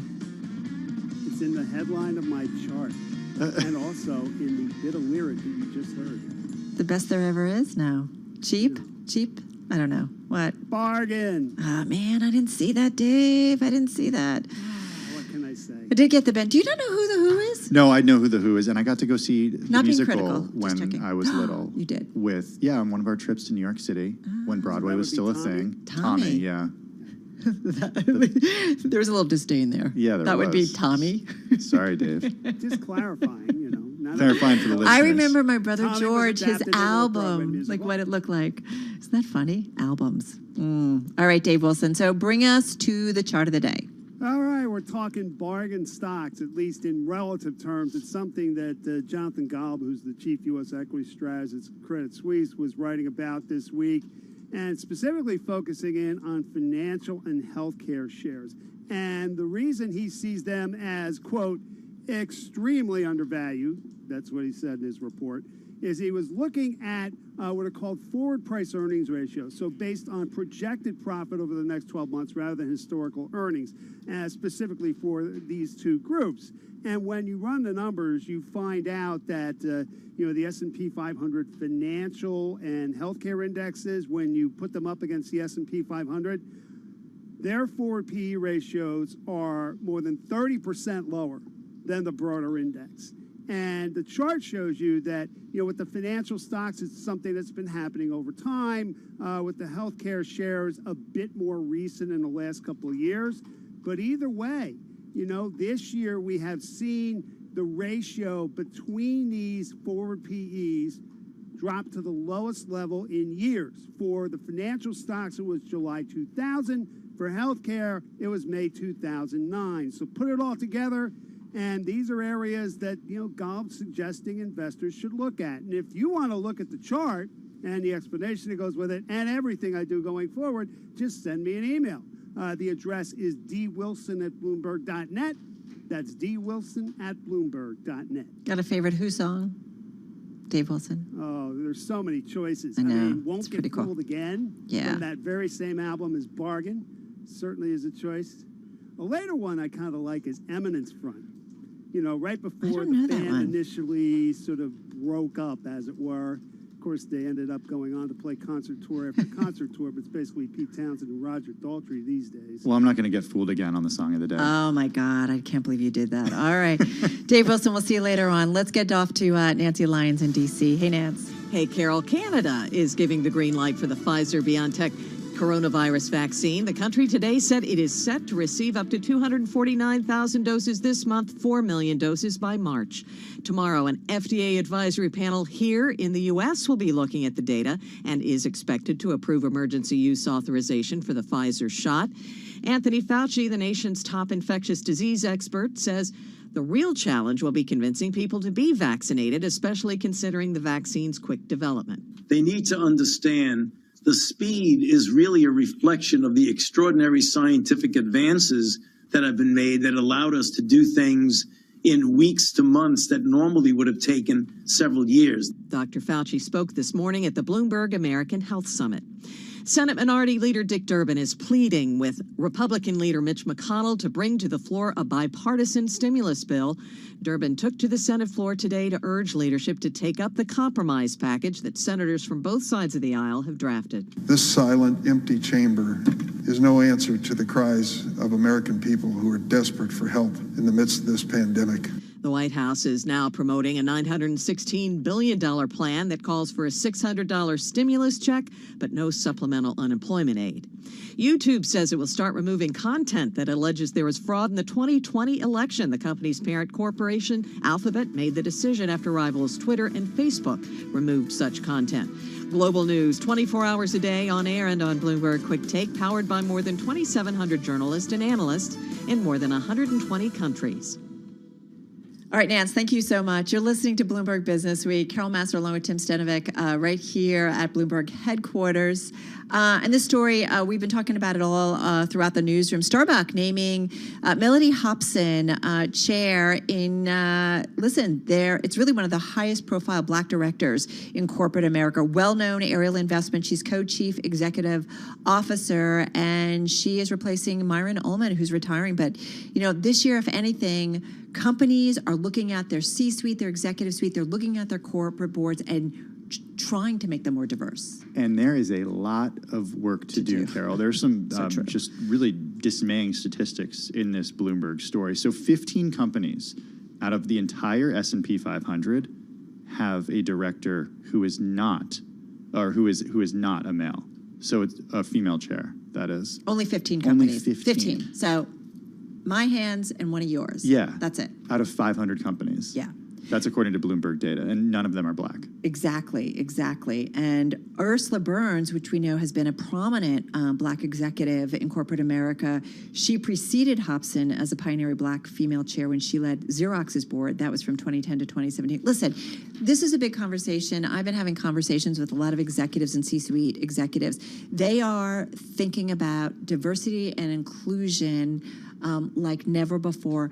Partly because their customers, if you're a B2B business, your customers want it. Same thing if you're B2C, your customers are looking at your brand. What do you stand for? And, what is the D&I metrics within your company? And look, I think it's also... And your supply chain. It's important for customers, but it's also important for the company inside the company. Right. And for the type of company for the type of people that you actually want to attract as a company. If you want to attract the best talent, you actually need to have a company that represents the United States. It represents the country where it operates. That's right. And listen, beyond that, financially, it makes sense to have a diverse employee makeup. It's also, as you said, employees care about this. Melody Hobson, by the way, a board member of Bloomberg Philanthropies, the philanthropic organization of Michael Bloomberg, of course, founder of Bloomberg LP.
markets, headlines, and breaking news 24 hours a day at Bloomberg.com, the Bloomberg Business app, and at Bloomberg Quick Take. This is a Bloomberg Business Flash. From Bloomberg World Headquarters, I'm Charlie Pellet. 13 minutes to go ahead of the closing bell. First day out for DoorDash. Shares moving higher now, up by 78%. DoorDash at $182. The Dow, the S&P, NASDAQ all declining. A tech-led sell-off today. NASDAQ, let's begin there, retreating from records, down 237 points, down 1.9%. S&P slumping 28 points, down by 0.8%. The Dow is down 90 points, a drop there of 0.3%. Dow Transports, though, they're higher, up by less than 0.1%. NASDAQ 100 index, that winning streak coming to a screeching halt, down now by 2.1%. A sell-off in some of the world's biggest tech companies, weighing heavily on the equity market, dragging down stocks amid dimming prospects for fresh stimulus. Facebook sinking after being sued by U.S. antitrust officials. Facebook shares, they are trading lower. Facebook down now by 1.7%. 10-year down 6/30 seconds, 10-year yield 0.93%. Gold down 1.8%, 18.37 the ounce. West Texas Intermediate crude higher, little changed, up 0.1%, 45.63 a barrel. I'm Charlie Pellet. That is a Bloomberg Business Flash. All right, Charlie, thank you so much. We are now up to date. You are listening to Bloomberg Business Week. Carol Masser along with Tim Stanovic in our Bloomberg studio. Tim, of course, of Quick Take. And I know, like, all of these stories, I feel like, you know, they are connected. There's the virus. We're watching the vaccine development. We're looking for more stimulus. Investors kind of watching that all very closely. And there's a little disappointment. It's like a correlation, like a perfect one correlation, right? No stimulus. Investors get a little disappointed. Yeah, but you know, I got to tell you, it's puzzling because we're seeing some disappointment in, you know, greater Wall Street today. Yeah. But we're also seeing some just incredible enthusiasm for IPOs. It's something we talked about earlier, but as we get closer to the close, we see more actually happening with DoorDash. So the company went public, you know, priced its IPO last night at $102, went public today. After, by the way, it took them a long time to price it. Right. Because demand was so high. $182 a share. It's jumped as much as 92%. Yeah. Yeah, out of the gate. Listen, the whole IPO market has been fascinating to watch. I was just pulling up the Renaissance IPO ETF just to see kind of generally what we've been seeing. It is up about 107% this year. We've seen a fair amount of IPOs, and we're still waiting. And I think DoorDash was the third biggest IPO, maybe, or I mean, it changes because these companies keep updating their, you know, like Airbnb the last couple of weeks has updated its share price, so its guidance. So yeah, a couple of weeks ago, Airbnb was like, you know, third or fourth, all among the top 5, but it just keeps going up. Right, and we're waiting for Airbnb to price after the market today. So we'll see. It is. I think it's interesting, too. It just shows investor appetite for new issues, right? And they're pretty healthy. We'll see what maybe our next guest has to say about it. Tom Plum watches the markets, really hones in on specific names specifically. He is President and Chief Investment Officer at Plum Funds, and the Plum Balance Fund, top performer in the 98th percentile for the past 5 years, returning on average annually about 13%. Let's bring Tom in. He's on the phone in Madison, Wisconsin. Tom, nice to have you here with Tim and myself. How are you? How do you make sense? I don't know. I'm always curious what you think about some of these IPO issues in the IPO market that we've seen this year. Well, obviously, the IPO market has been pretty exciting in the tech area. But you do always wonder about the valuations, and then eventually you may have some overhead as some of the original families and some of the original investors basically start looking at selling some of their stock over the next few months. But normally what we have been seeing is some real fast bounce and then a little digestion after that. The valuations, of course, are just like we're seeing in all the tech area, where they're high compared to historical numbers, but they certainly may not be high compared to what the expectations are. Tom, what are clients coming to you with right now? People whose money you manage. What are the questions that they have, and what are the answers that you're giving them? Well, I think, right now a lot of people are concerned about whether or not the economy is going to advance next year. We hear a lot of people concerned. Even today, you get bounced around by, are there going to be a type of stimulus program or not? Is it going to be something that's going to affect all people? How does it affect me? We do expect the economy to recover next year, and usually in a recovery time, that's pretty good for the stock market in general. But what we warn people is that, there may be a rising tide, but it doesn't rise all boats, because some areas of our economy are boats that have big holes in their hulls.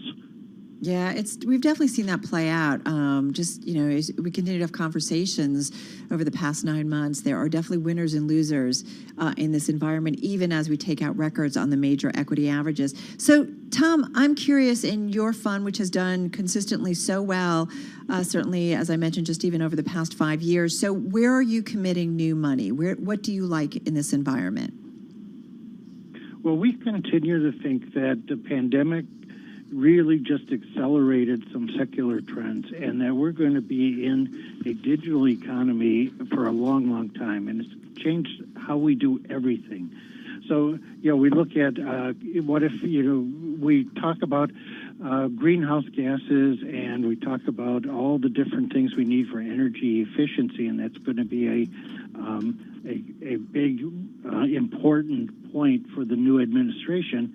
And we look at who's going to enable that. And one of the companies that we look at is a company like Autodesk, which is the software company that provides all the architects and engineers with visualization and all the new digital tools that they need to address the current market. They provide a lot of economies.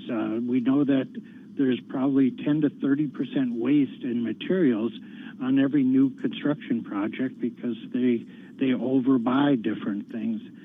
With Autodesk virtualization, you can actually minimize that quite a bit. But there's also going to be an incredible amount of energy put to reducing energy footprint. There's some people who think that the buildings that we have are greater than the automobiles as far as causing greenhouse gases and CO2 emissions.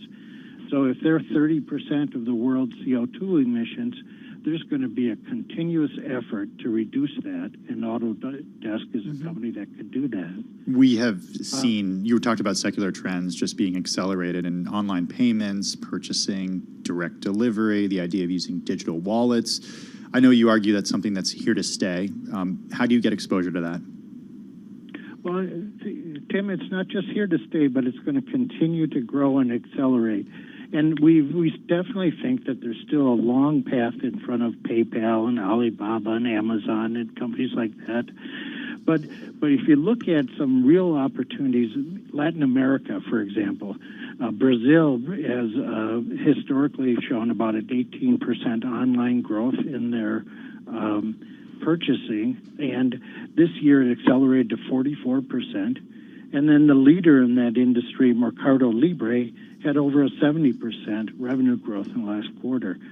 So we see the company that can combine fintech with managed logistics so that they're basically a lot like an Amazon. They deliver product in 1 to 3 days in a place like Brazil, and you have an incredible amount of underserved young people who are going to continue to use this. That is a $76 billion market cap company. Wow. I'm looking at the ADRs, it looks like, the trade here, and it's up 169%. And Tom, you see more growth here, just quickly. Yes, we do. I think it's a lot like saying Amazon 10 years ago or 5 years ago, where people thought it was all behind them when there's still an incredible road in front of them. Yeah, that's definitely maybe a CEO we have to reach out to, find out what they're up to. Let's do it. Yeah, let's do it. Absolutely. This is why we love Tom. He just brings these companies, definitely things like Adobe that we know that's a top holding for them, but also Mercado Libre. Interesting to see what they're up to. All right, we're going to count everybody down to the closing bell. Just got about 3 minutes to go. Let's do it. Let's do it. All right, we've got the closing bell in just a moment right here on Bloomberg Radio.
markets, headlines, and breaking news 24 hours a day at Bloomberg.com, the Bloomberg Business app, and at Bloomberg Quick Take.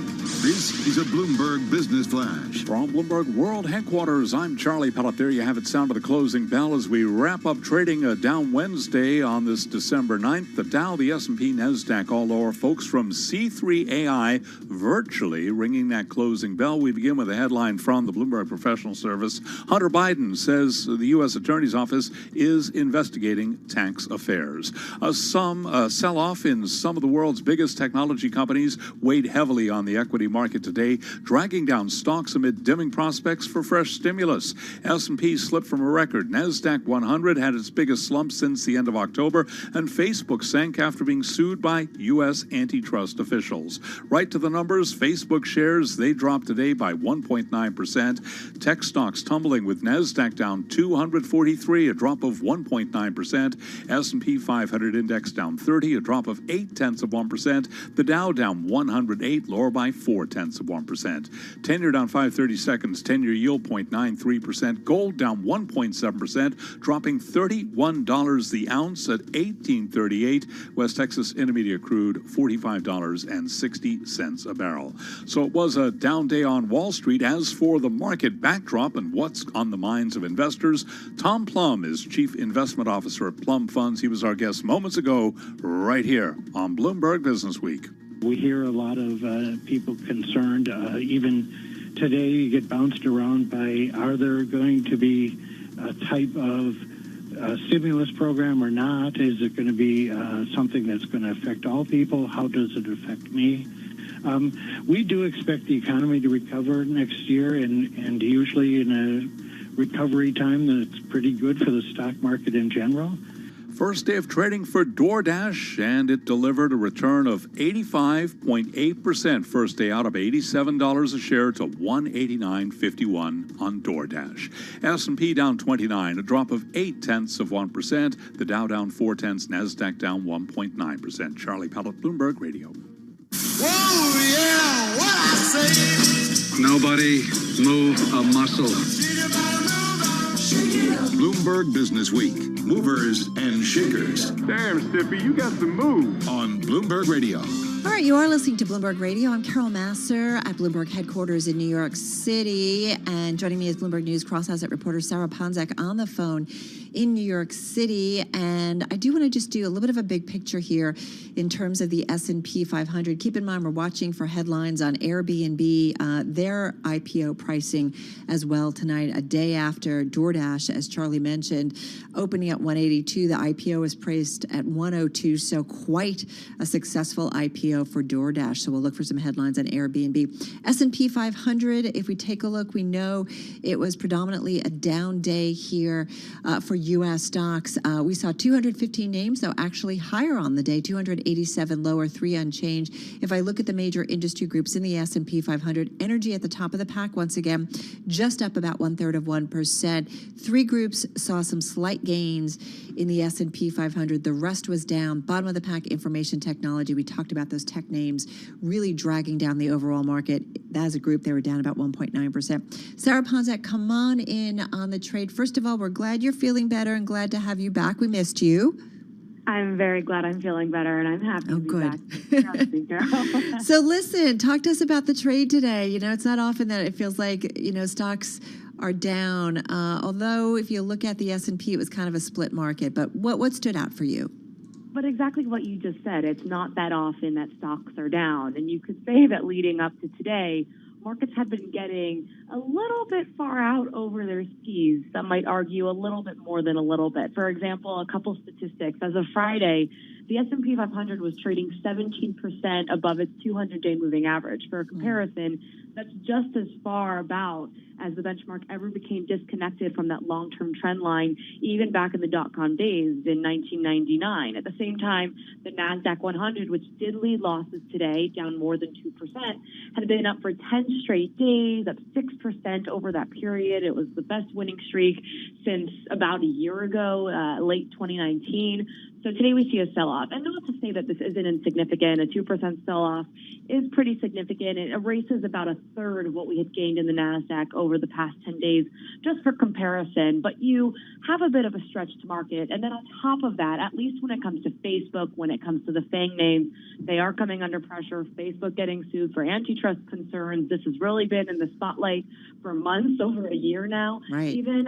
But still, Facebook down today about 2% or so, detracting from the major benchmarks. But as we mentioned, and I know you always do this because you give such great perspective, is that Facebook is still higher, up about 35% on the year. NASDAQ overall still up 37% on the year overall. So even when we see a little bit of a pullback, it's still pretty significant. And as you said, biggest drop in a month on the NASDAQ 100 specifically. But, you know, this is where we've seen the gains this year. It's true, but what is fascinating is that we have really seen a change of late. We always hear investors, strategists lately talking about value versus growth, cyclicals versus defensive. But if you really look at the FANG names of late, we've been talking about record highs for the S&P, for the NASDAQ, for the Russell 2000, you name it. However, Facebook, for example, not Google parent Alphabet, they have reclaimed highs, but Amazon, Apple, Microsoft, these very large tech names still never reclaimed their highs that they placed back in early September before we got that initial correction. So we have seen a move away from these companies, even though it feels as though that really hasn't been discussed as much as just the headline rotation that we have seen. Hey, listen, we're waiting for Airbnb to price. I know they are expected, I think Dow Jones was reporting earlier that they're expected to price above the $56 to $60 a share range. What do you make of DoorDash and just in general, the IPO market? But DoorDash and specifically, man, just took off like a rocket today. It really is unbelievable. And of course, when we see price action like this, DoorDash up as much as 92%, closing up close to 80% on its IPO, you hear people start to mutter words of froth and say that this is a little bit reminiscent of back in 99 or early 2000. You have an unprofitable company that is just surging. If you look, this is comes from the main story on Bloomberg about its IPO today. Now it has a market value that is larger than Kraft Heinz, Lululemon, Ford. It's pretty unbelievable to watch. And then Charlie Pellet also mentioned C3AI. They were ringing the bell. This is another company that actually went public today, a software company up 120% today. I know, right? Just taking off. You're right. $60 billion market cap on DoorDash. All right, kiddo, take care, get some sleep, have some soup. Make sure you stay healthy because we like having you around. Bloomberg News cross-asset reporter Sarah Ponzak. This is Bloomberg. All right, Dave, you're up. Hi, my name is Dave. Wilson, where are you? Wilson! Just what do you think you're doing, Dave? We're going for a price on Wilson. Open up the door, it's Dave! Who? Dave! Hey, Mr. Wilson! Hey, Mr. Wilson, what is your stock of the day? Photronics, Carol. The company supplies makers of semiconductors and flat panel displays with image transferring plates called Photomask. It uses templates for integrated circuits. Photronics was founded in 1969 and went public in 1987. The ticker is PLAB, PLAB. The shares set a record in March 2000, plunged in the decade that followed, and never fully recovered. This year, Photronics is headed for its biggest loss since 2008. Fiscal fourth quarter results released today contributed to that decline. Photronics earnings and sales trailed analyst average estimates in the Bloomberg survey. The company's first quarter profit and revenue forecast also came up short. Now, Photronics CEO Peter Kerlin said on a conference call that U.S. trade sanctions against China's Huawei technologies hurt last quarter's figures. He also cited weaker demand from memory chip makers. Put it all together, the results and outlook sent Photronics shares to their biggest loss since August 2017.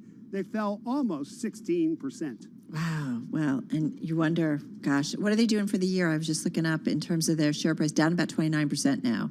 So a big chunk of this year's loss was recorded today. Yeah, listen, exactly. You know, Dave, just quickly, got about 20 seconds. This market, I mean, we haven't seen a day like this, but it's not like everything came undone. No, not everything, but, you know, you got to figure, like the NASDAQ 100 index up 10 days in a row. How often does that happen? Hadn't happened this year. Now that streak's over. So, there are plenty of reasons for stocks to pull back here, and we'll see how things unfold. Yeah, we'll see what happens tomorrow, whether or not we see some kind of a bounce back. All right, Dave Wilson, thank you so much. You're listening to Bloomberg Business Week. Let's get a check on world and national news. For that, out to San Francisco we go, and to Ed Baxter. Hello there, Ed. Hello, Carol Masser. Nice to see FDA you. emergency use authorization for the Pfizer vaccine expected tomorrow. The head of Operation Warp Speed, Lieutenant Governor Paul Ostrowski, says the trucks definitely will roll quickly. From Pfizer at Kalamazoo, the trucks will roll right out of there to the nearest airports, and we'll begin distributing the vaccines across the entire country to the locations that the jurisdictions have requested. Now he's saying that 2.9 million doses will go out. They will hold half until the second shot can be administered, and then they'll move on. And it appears the Trump administration has been caught a bit short, as HHS Secretary Alex Azar says now expanding acquisition efforts in talks with Pfizer and Moderna to pressure them to get vaccines to U.S. interests. In New York, the first allocation is for nursing home residents, nursing home staff, and high-risk healthcare workers. Now, Governor Andrew Cuomo saying if approved tomorrow, the first shipments could arrive this weekend. The CDC says December cases so far are smashing national records. It predicts the U.S. will surpass 300,000 deaths by Christmas. New York State Attorney General Letitia James is leading the charge of 4 dozen AGs in going after Facebook, saying if you think that Facebook has been spying on you, well, you're probably right. Facebook has been spending its time surveilling users' personal information and profiting from it. Now, she also says it has participated in activities that reach antitrust issues, locking out competitive platforms. And Boris Johnson and EU Commission President Ursula von der Leyen are having dinner now. And this is getting up toward that deadline. In San Francisco, I'm Ed Baxter. This is Bloomberg. Still talking about it. All right, Ed Baxter, thank you so much. You're listening to Bloomberg Business Week. Carol Masser along with Charlie Pellet of Bloomberg News. And listen, we've talked about so many times, Charlie, on this air that we knew back in March things were really happening when it came to the virus, when all of a sudden the sports world just shut down. Exactly, and certainly one by one. But again, I hearken back to this, Carol. For me, the defining moment, it was a Friday afternoon. You, I, and your old co-host, Jason Kelly, we were all in the studio together, and we saw the headline come over the Bloomberg, South by Southwest canceling. Right. And that, to me, was really the defining moment. That was the first major event that I knew of that was canceling because of COVID-19. At that point back in March, everything for the most part was still on. But as you correctly said, when the sports world started caving, that's when we knew that it was all over. Well, March Madness then, right? Exactly. Just shutting down. And Yep. we do, we do here at Bloomberg a March Madness really kind of fundraising in-house where, a lot of well-known investment folks and executives at companies wager and do their picks. And basically, we couldn't do that, obviously, because March Madness wasn't happening. I mean, it was just a lot of different things. But I feel like when that shut down, too, we realized, okay, this is something really serious. Right, exactly. I just want to say when I said in-house, I didn't mean for employees. It was for customer-wide, for all Bloomberg customers, certainly a major event. And obviously, we appreciate everybody taking part in the March Madness as they fill out their brackets, though. Thank you, the bracket pool. So we've got a story about Duke University, their head basketball coach, Mike Krzyzewski. He says it's time for the sport to step back and assess the wisdom of continuing to play games during the surge of COVID-19 cases. Exactly. His quote, I don't think it feels right to anybody. His remarks coming during a press conference after the Blue Devils' 83-68 loss against the University of Illinois, saying, quote, I mean, everyone is concerned. By the way, he is the winningest college basketball coach of all time. And he's not saying let's cancel the season right away, but he's saying it is time to consider the option. Well, listen, we're all having these conversations, especially as we see these numbers tick higher. All right, Charlie Pellet, thank you so much. Appreciate it. This is Bloomberg.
Markets, headlines, and breaking news 24 hours a day at Bloomberg.com, the Bloomberg Business app, and at Bloomberg Quick Take.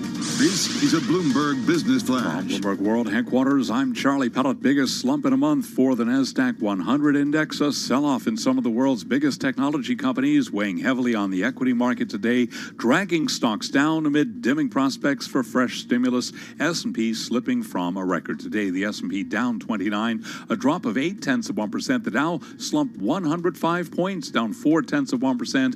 NASDAQ retreated 243, down 1.9%. Worth repeating, NASDAQ 100 index down by 2.1%. 10-year down 6/30 seconds, 10-year yield 0.93%. Gold down 1.7%, dropping $32 the ounce to $18.38. West Texas Intermediate crude up today by 0.1%, $45.63 a barrel.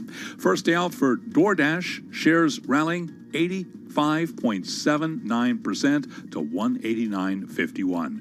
Facebook sank after being sued by antitrust officials. Tesla tumbled as JP Morgan Chase called it dramatically overvalued. So today we saw Facebook shares down 1.9%. I mentioned Tesla dropping by 7%. And that's a Bloomberg Business Flash.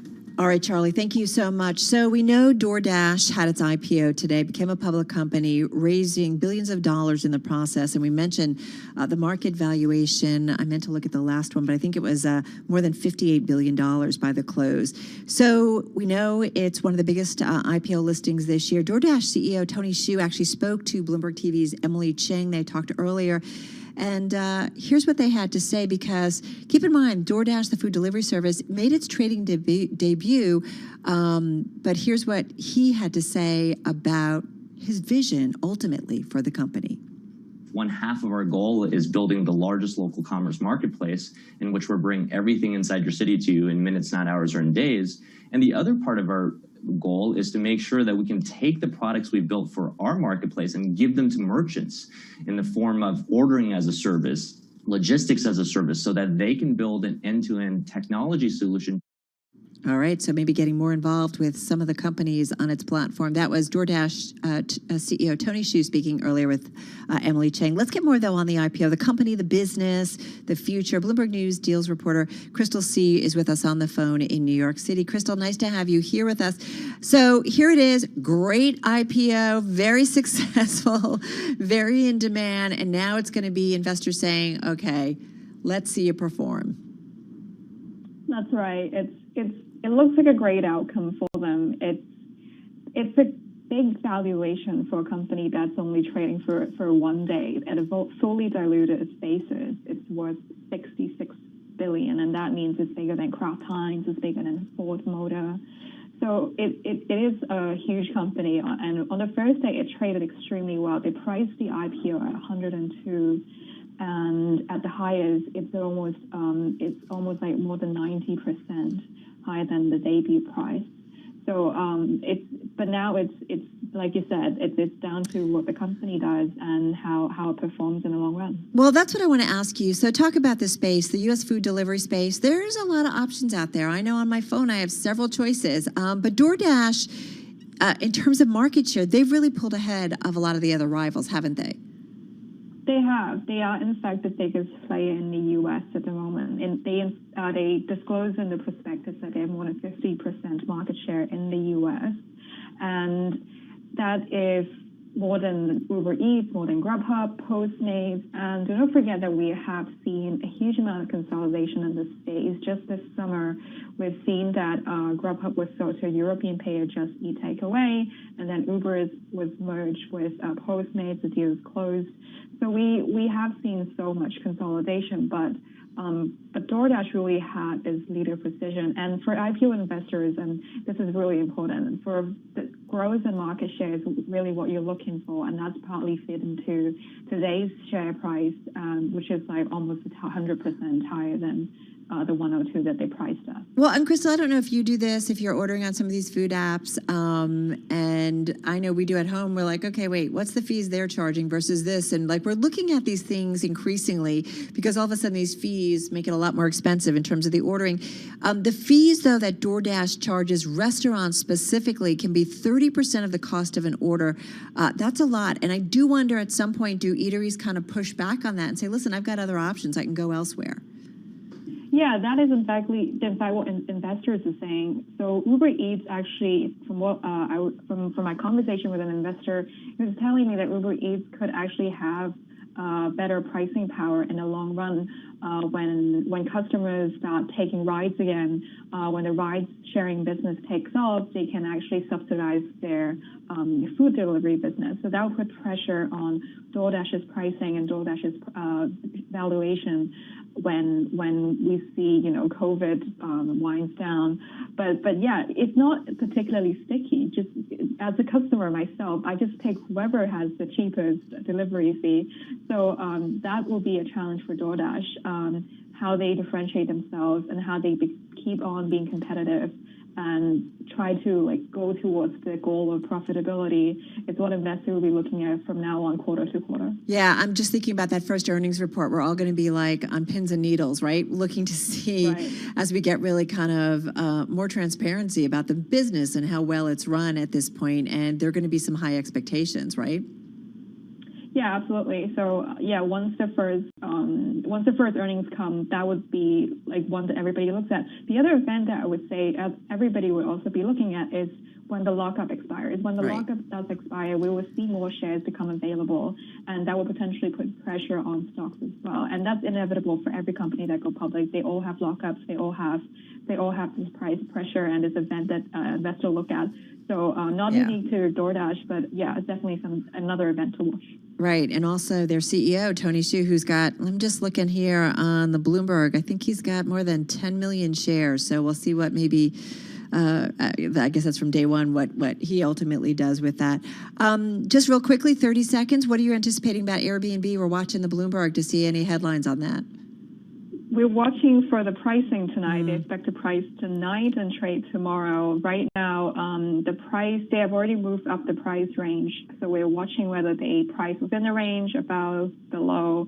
But looking at how DoorDash is performing today, it's likely that whoever think they missed out on DoorDash will pile into Airbnb. Yeah, we will certainly be watching. All right, Crystal, thank you so much. Bloomberg News Deals reporter Crystal C. on the phone in New York City.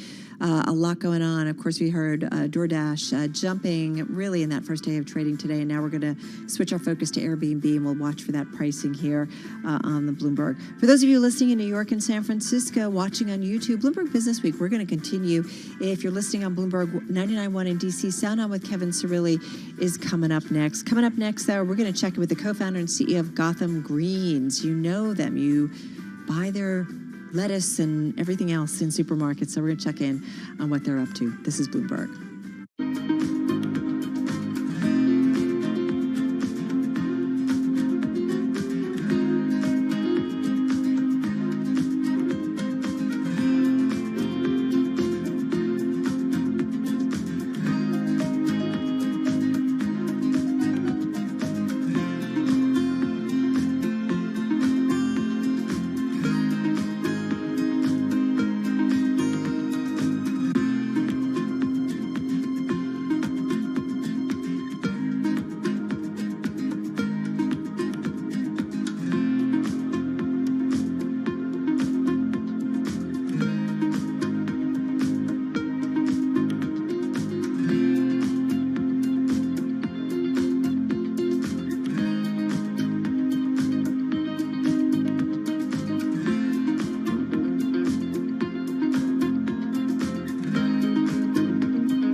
Broadcasting live to New York, Bloomberg 1130. To Washington, D.C., Bloomberg 99.1. To Boston, Bloomberg 106.1. To San Francisco, Bloomberg 960. To the country, Sirius XM Channel 119. And around the globe, the Bloomberg Business app and BloombergRadio.com. This is Bloomberg Business Week. You are listening to Bloomberg Business Week. Carol Masser in our Bloomberg studio here at Bloomberg headquarters in New York City. We're going to catch up with an old friend, co-founder and chief executive officer at Gotham Greens.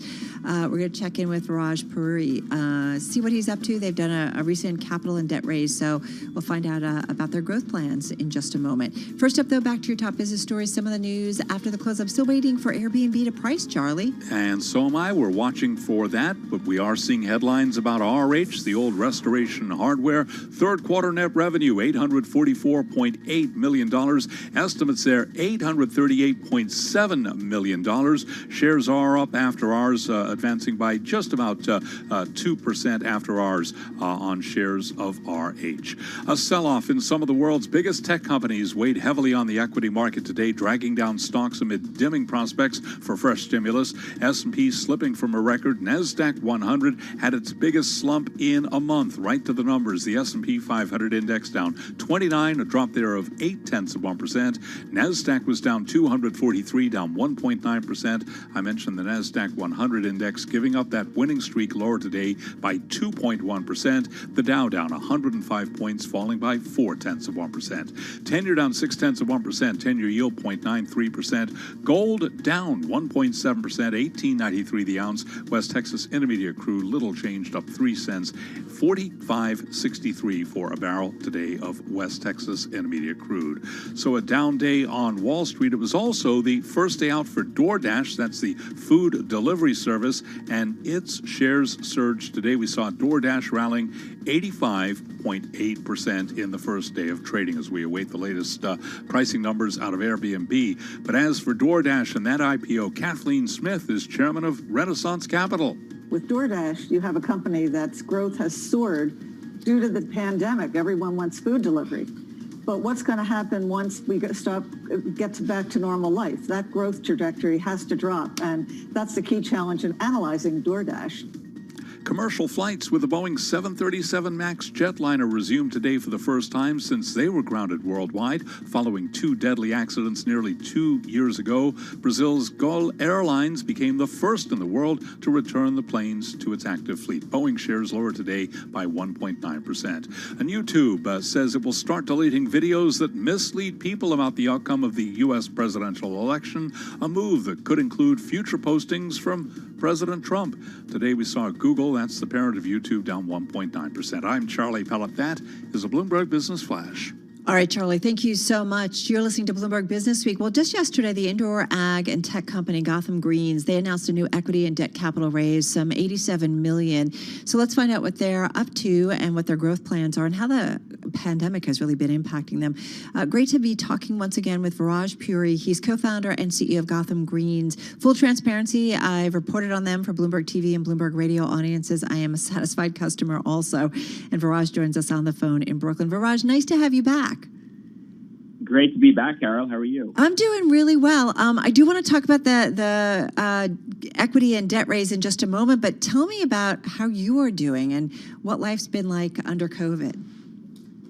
It's been a whirlwind year, no doubt, as it has been for many, many people, if not everybody. But doing well, keeping healthy, keeping our staff, our team members around the country, almost 400 of them, healthy and safe has been really our top priority. And we've been able to keep our business fully operational. And for that, I'm extremely grateful. We are fortunate to be in the food system. We are fortunate to be considered essential employees. And we work hard to keep our supermarket customers fresh with stock, healthy, fresh produce. What was the toughest part of staying fully operational during the pandemic?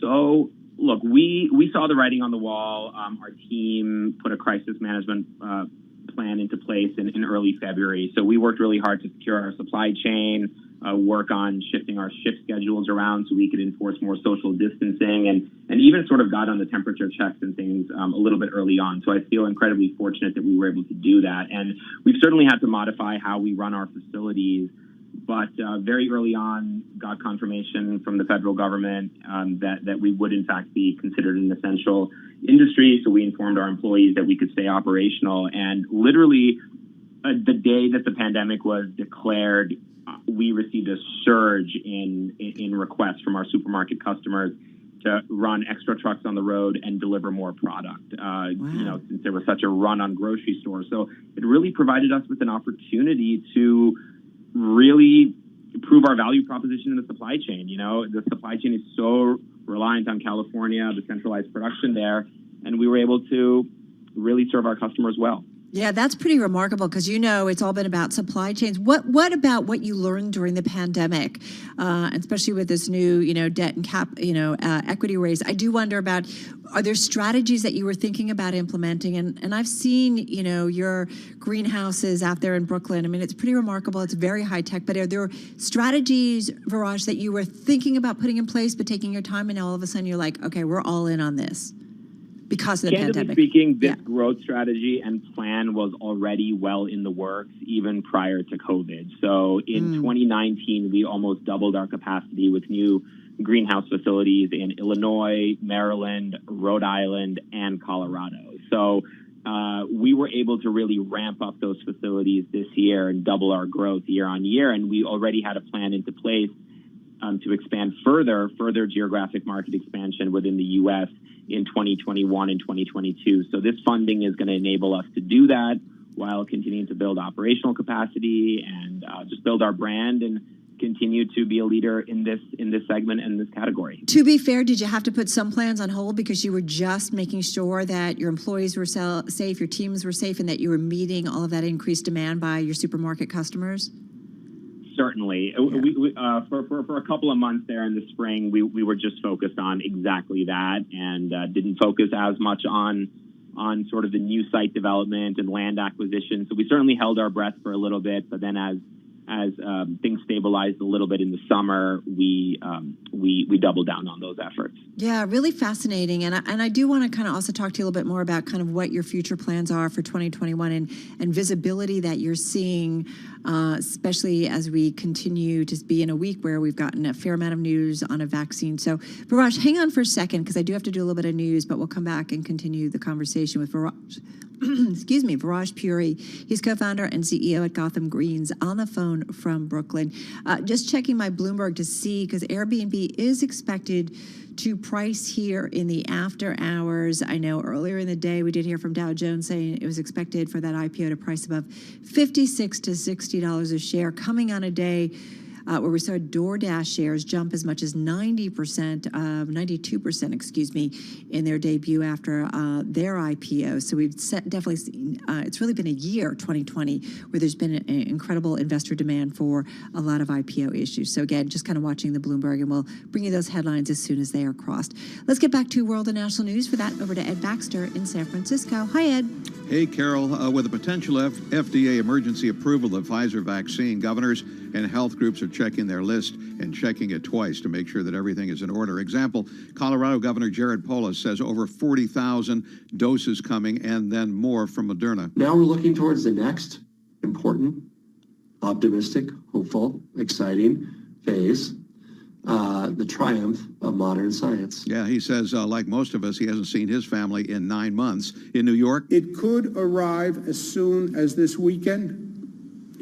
That assumes the FDA does act right away, the FDA does approve it, and the military turns around and ships it immediately. New York Governor Andrew Cuomo, of course. Now, Operation Warp says that it will happen, but in the same breath says half of the Pfizer doses are being held back so that people can get their second shot on time. And HHS Secretary Alex Azar says the U.S. is exerting pressure on Pfizer to keep more doses in the U.S. The Trump administration is under fire for not ordering more when they had been contracted out and could have had more in the summer. And a brand new Bloomberg analysis now shows the U.S. ranks behind 31 other countries in pre-purchase doses per person. Boris Johnson, EU Commission President Ursula von der Leyen having dinner right now. It appears to be a last-ditch effort at the Brexit deal. Bloomberg's Maria Tadeo.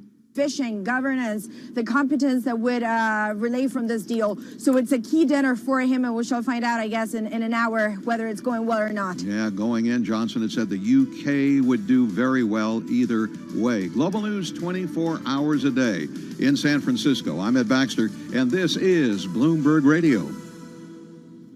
All right, Ed, thank you so much. And this is Bloomberg Business Week. Carol Massar along with Charlie Pellet. Got to talk a little bit more about Tesla. I think you mentioned this earlier, but apparently JP Morgan has come out. Their analyst over there, Ryan Brinkman, put out a note today and said Tesla shares are now dramatically overvalued and investors thinking of raising their holdings in the company ahead of its impending addition to the S&P 500 index. Basically, Charlie? Exactly. And two numbers you need to know. Year to date, up 622% on Tesla. Today, after that note, we saw Tesla shares down today by just about 7% for years. This has been a company that you either love or you hate in terms of its market prospects. Yeah, but what's interesting is I think he has had, I think Dave Wilson mentioned this earlier, I think this analyst has had a sell on Tesla for a long time, and we know that that has not necessarily been the way to be, certainly not here in this 2020 year. I mean, being a short on Tesla certainly this year has not been easy. Yeah, and given all of the news over the past couple of days involving Tesla, you almost need a Bloomberg terminal to keep track of what's going on. The other big development with Tesla that Wait, can I just say he's been underweight? I'm going back. I'm here in 2018. He's been underweight Tesla for a long time. And over the past 2 years, the shares have risen over 800%. But the other big story involving Tesla, I just wanted to get to there, Carol. Yeah. Elon Musk saying goodbye California, hello Texas. He is out of there. Yeah, it's really fascinating. We talked about this with Dana Hull a little bit. Right, he's moving, I believe, his own family-owned foundation. And moving there. But, you know, he's also building a new factory, a new gigafactory there. So, yeah, you know, it's interesting. I guess SpaceX, not SpaceX, but actually the gigafactory. I mean, we're seeing more of a lean into Texas specifically when it comes to Elon Musk. Exactly. Fascinating company, fascinating guy, fascinating story, and a great, very interesting story on the Bloomberg. But again, just to underscore as we wrap things up here, the year-to-date gain on that stock, as I mentioned, up by 622% on Tesla. Could be about taxes, maybe the move. Just saying. That's part of it, too. He's got a lot of issues.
markets, headlines, and breaking news 24 hours a day at Bloomberg.com, the Bloomberg Business app, and at Bloomberg Quick Take. This is a Bloomberg Business Flash. From Bloomberg World Headquarters, I'm Charlie Pellet. We begin with a headline from the Bloomberg Professional Service. The House has passed a one-week stopgap funding bill, sending it to the Senate. It was a down day on Wall Street, perhaps putting it mildly. A sell-off in some of the world's biggest technology companies weighed heavily on the equity market, dragging down stocks amid dimming prospects for fresh stimulus. Today, the S&P 500 index dropped 29 points, down 0.8%. The Dow down 105, down 0.4. NASDAQ tumbled 243, down 1.9%. The NASDAQ 100 index halting its winning streak, down 2.1%. 10-year down 5/30 seconds, 10-year yield 0.93%. Gold down $31 the ounce, down 1.7% at $18.38. West Texas Intermediate crude up 0.1%, $45.66 a barrel. IPO watch, C3AI Inc. That's the software maker founded by former Oracle executive Tom Siebel, up 120% in its trading debut from the price in its $651 million IPO. And shares of unprofitable food delivery platform DoorDash surged 85% in their trading debut today, in the latest sign of investor exuberance in what has already been a record year for IPOs. Again, recapping, equities lower with the S&P 500 index down 29, down 0.8%. I'm Charlie Pellet. That is a Bloomberg Business Flash. It is indeed. All right, Charlie Pellet, thank you so much. I want to get back to our guest. We're talking with Viraj Puri. He's co-founder and chief executive officer of Gotham Greens, on the phone from Brooklyn. So, Viraj, it really sounds like you guys have really been kind of in warp speed, if you will. So tell me about the visibility you feel like you have in 2021 and how you see the year playing out. As a CEO, someone who's running a company, how confident do you feel about the outlook? Given this sector that we're in, which is fresh food production, I think the outlook looks bright. I think the future is bright for our company, but also for our sector as a whole. I think the pandemic has really revealed a lot of, should I say, sort of, risks in the supply chain, right? And our entire model is built upon decentralizing the supply chain of highly perishable fresh produce and growing it in closer proximity to large supermarket retailers and institutional food service operators. So I think from the B2B side, the outlook is strong. There's a lot of headwinds in the incumbent supply chain, whether it's water-related issues out west, whether it's climate-related issues, the wildfires, farm labor issues. So I really do think that more and more fresh produce is going to be grown indoors. And then I think from the consumer standpoint, consumers are cooking at home a lot more, although obviously all of us are anxious to get back into restaurants and being out again. People are cooking more at home, and they want better quality ingredients, and they care more about where their produce is grown, and is it hygienic, is it clean, is it sustainably grown. So I do think on balance the prospects are certainly very promising. Listen, I think that's a really important aspect of it, sustainability. I mean, talking with a lot of senior executives, people running companies, I mean, this is what consumers want. This is what brands need to stand for. And I do think ag is one of those areas when we talk about the climate and water usage, that's a big deal. And I'm curious, what you're seeing in that area and the role that Gotham Greens can play in all of that. Absolutely. I mean, agriculture, like you're alluding to, is a huge consumer of natural resources, right? So it's the largest consumer of land on the planet. It's the largest consumer of fresh water in the planet. So around 75% of fresh water withdrawals go toward agriculture and farming. It's the largest cause of global water pollution. It contributes 20% of global carbon emissions. The list goes on. So if we're really serious about sustainability and climate change, we need to be looking at ag. And we're seeing a lot of innovation. We're seeing a lot of investment in research and development all throughout the ag supply chain, from the tech side to the distribution side to actual farming techniques, the use of big data. So we play a role within that. And our form of farming specifically, which is broadly known as controlled environment agriculture, allows us to farm using land a lot more efficiently. So what we can grow in 1 acre would require 30 acres out in the field, right? So we're much more land efficient. We use 95% less water than conventional farming. And by growing the product in much closer proximity to the marketplace, we don't have to ship the product, great distances. So there's less sort of fuel consumption and associated emissions, as well as less waste. Less fresh produce gets thrown away this way. So, yeah, I mean, look, we're not sort of saving the entire agricultural system by any means, but I definitely think we're playing a role in it, and consumers are increasingly interested and want to spend their dollars with companies that are rooted in those kinds of values. I was going to challenge you. Why not save the whole ag system, Viraj? Because, I remember our conversation, and it's been a few years when you guys, and I was out there in Brooklyn with you atop the Whole Foods. But I do wonder, I think we talked about kind of bigger, broader picture that should we ultimately see where we are really utilizing, especially in urban spaces, why not use our rooftops to create farming and make it much more local and accessible for everyone, and fresh produce for everyone? Yes, absolutely. We've seen a surge in interest in urban farming, whether it's on a commercial scale, like what we're doing, or whether just folks are doing in their communities, in their kitchens, on their fire escapes, right? And you're seeing a surge of interest in farming in school classrooms and even prior to the pandemic, right? So I think there is this growing consumer interest in growing food again, which I think is fantastic.